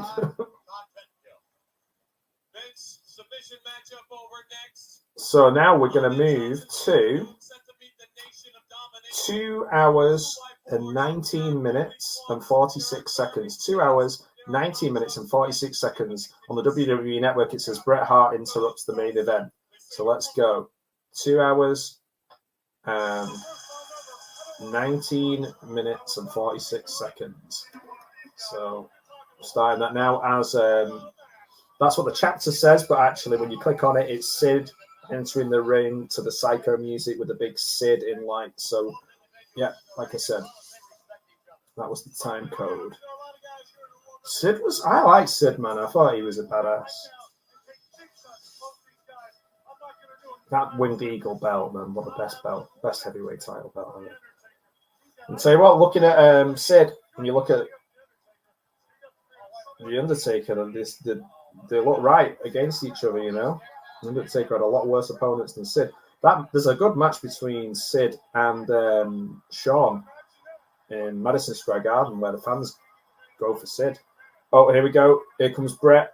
And then just as the match starts, can you imagine this? So Bret comes out before the match even starts here. He's being resentful of not being in the main event, essentially. This is where the full turn happens, really. And he's calling Shawn a phony little faker. He's got Vince is like holding like, it's okay, Shawn.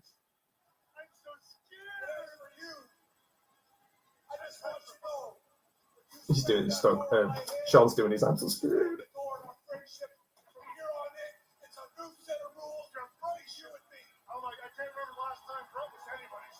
I can't remember the last time Bret was anyone's friend, Shawn says. And then he's doing a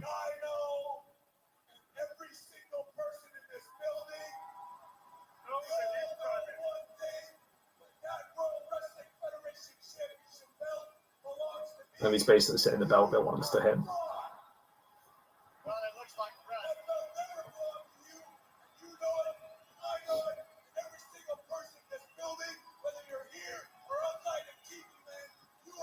So a lot of talking from Bret here, but he's basically just putting the onus on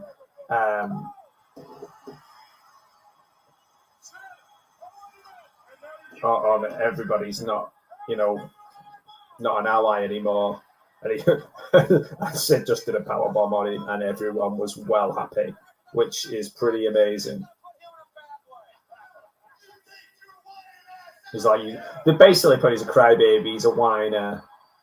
It's hard to see Bret like this. But then when you're allowed to cheer for him when he becomes like pro-Canadian, all Canadian hero, then you're allowed to cheer for him again because you just on a different side of it. Go on, you go, crybaby.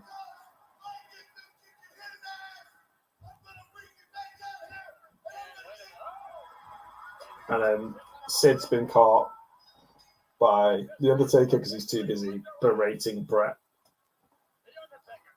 Saying that after the match, after he beats Undertaker, he's going to take Bret to town as well. So this is, I'll be honest with you, this is a pretty good match. I don't think this is, in a way, I don't think this is around the era where Undertaker could bring a good match out of anyone. I think mainly Undertaker's been in some great matches, but often with people who bring a good match out of him, whether it's Shawn or something like that, or Stone Cold or Bret. So actually, Sid and Undertaker's not a brilliant combo. It's not a terrible match, this. Big man, similar skill sets. It's an interesting one. It's not. The thing is, it can't, even though there's a match in between this, people are still reminded by looking at the mat where it's got blood on it and looking, and Bret's just come back in. Everybody's mind's still on that submission match. Undertaker's going old school. So what I'm going to do, I'm going to skip this to the last 10 minutes, okay, of the match. So if you're watching along with me, I'm going to take it right until it says 10 minutes to go and WrestleMania 13. So I'm going to just take it where it says minus 10. 10 minutes left, which is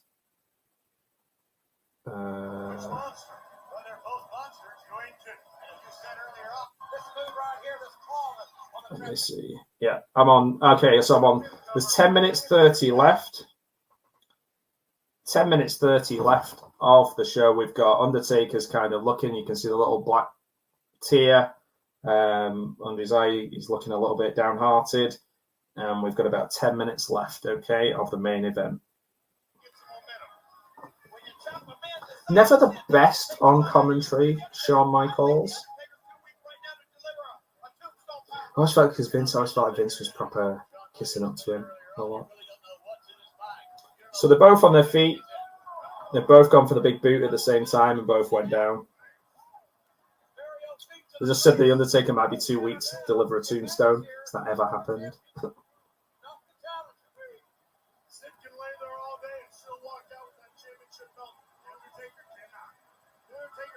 This is old school Undertaker garb as well. Keeps cutting back to Shawn during the match as well. And this is the main event. That's okay on something like Raw. It's similar in a way, isn't it? But not the main event, but what they did with CM Punk at WrestleMania with Drew and Seth Rollins. They cut to CM Punk quite a bit and then told the story with him at the end. And that's fine to a point, but you don't want it to take away from what's going on in the ring. That was wild, though, that match at Madison Square Garden when Sid beat Shawn for the title. The fans were all pro-Sid. New York fans were never really on board with Shawn. They're like the tough guys. They never saw Shawn as a tough guy. Don't get me wrong, I think Shawn's probably one of the best in-ring performers of all time.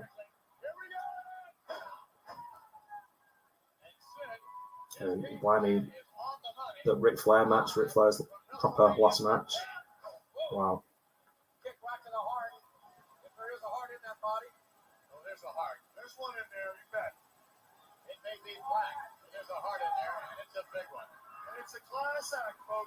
It's amazing. I've never seen WrestleMania where people have jumped from the second rope so much. Strangely, I think it was the second rope when Sid broke his ankle, pretty much finished his career in WCW. Man, that was a sick one. He went down in it like 90-degree angle. Sid was good everywhere. Like, Sid was a good, like, he was a great technical wrestler, but what a look on the guy. Personality, character, the odd silly moment. But he's had some good matches. Is he in the Hall of Fame? He should be. I think the joke was that he was more interested in like playing softball for his local team than he was wrestling. I used to always be blown away by what are those muscles called there? I don't know what they're called. But like how they would come out from like behind his head almost. Insane. The Sid keeps going up high, or at least the second or third rope. It's like unusual. But I don't think he would have a move other than a double axe handle off the top. Undertaker's up. He does some good uppercuts. Grabbed hold of Sid. He's bopping him. We've got about 7 minutes left of WrestleMania 13 now. Yeah, in fact, we've got exactly 7 minutes left of WrestleMania 13. The other thing worth watching on this is LOD 2000 with Sonny. And I was like, oh man, Legion of Doom are back. Didn't quite work out the way we wanted it to, but for that one moment, it's pretty awesome. Watched the Owen and Bulldog match as well, it's good. Started putting the pieces together for bringing the Hart Foundation back. Oh man, tell you what, he flew. The Undertaker flew. Graceful for a big guy. He's the best big man ever. There's a few.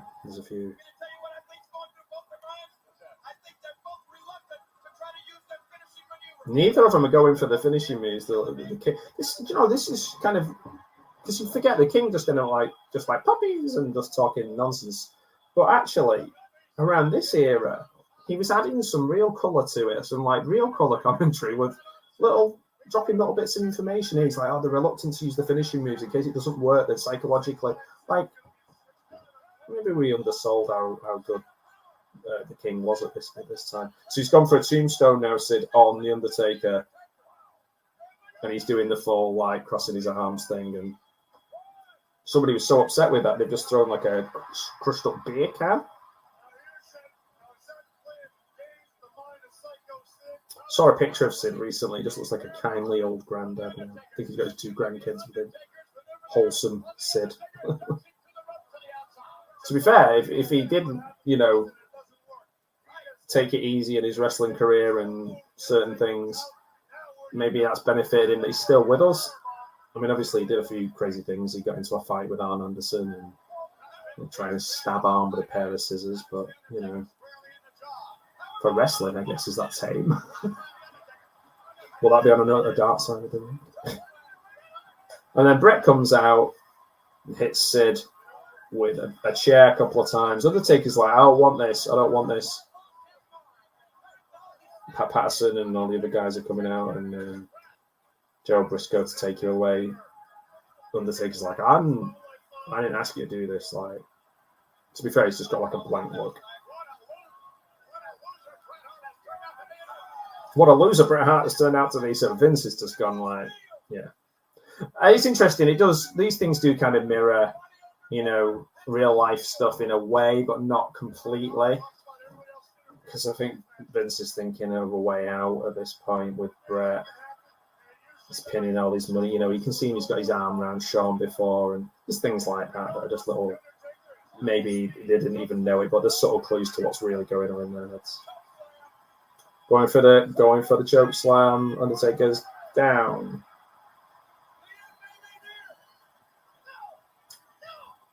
He's gone for the choke slam. 1, 2. No, and he's kicked out. It'll have to be a tombstone, I think. It'll have to be a tombstone for the Undertaker to win this. He's not done one yet. This isn't the era of like needing 5 of every finishing move. I think we'll just see one. I mean, having said that, it was his finishing move. Oh, I don't know if that was a mess up, but it looked quite good. He went to go over Sid, and Sid sort of dodged. It was like almost like he was going to flip over him, but Sid moved out of the way, so he kind of flipped over nothing. And people just kind of went, like, I don't know if that's good or bad. He's going for a powerbomb now. So this is his own finishing move. So it's weird. He can't beat him with his finishing. And here comes Bret. Bret's back again. And he gets punched in the face by Sid and then a punch to the chest. But then Bret does like a sort of a stunner onto the rope, stun gun onto the rope, which goes back onto the Undertaker. Undertaker picks him up and Tombstone City. And the referee is going really slowly to 3. And that's it. It was so weird how Hebner took so long to get into position there. So he's won it, and Bret can say he won it for him in a way, but yeah. Keeps the heat on Sid, gives the title to the bigger name, sets up some new matches. Obviously, the Shawn, Sid, Bret, all in the mix. Shamrock doesn't end up really being in the mix. This is way, way, way before The Rock. Shawn's clapping. You can hear it's being picked up on the mic. Crowd are happy.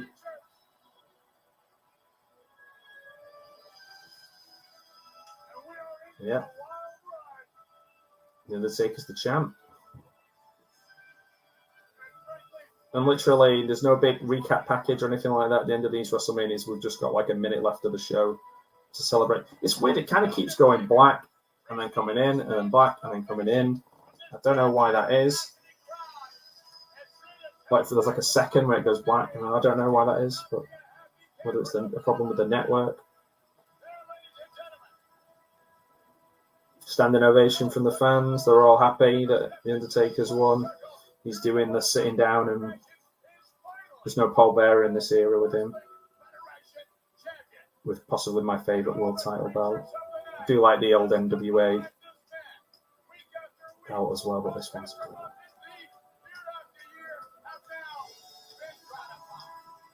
So, that for me is one of the greatest WrestleManias, if not the greatest WrestleMania of all time. Certainly one of my favourites. The next year is a good one as well. WrestleMania 30, Daniel Bryan won.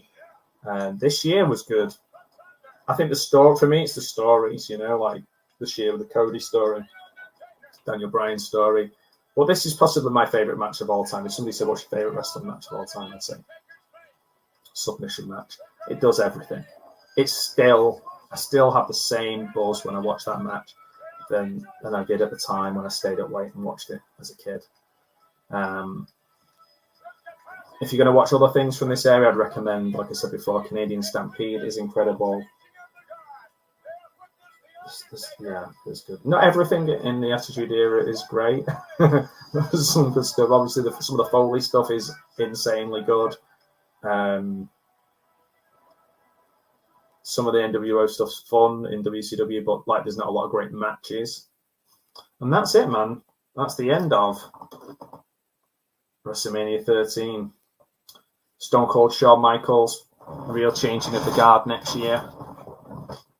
And I hope you enjoyed that. I hope you got a lot out of it. I got a lot out of it. I really enjoyed watching it. Got my glasses too.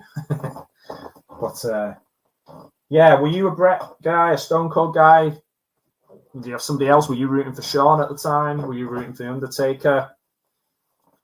I'm really interested in your kind of wrestling history as well. Do you collect Hasbros? Did you collect Hasbros? I sold all my Hasbros, okay?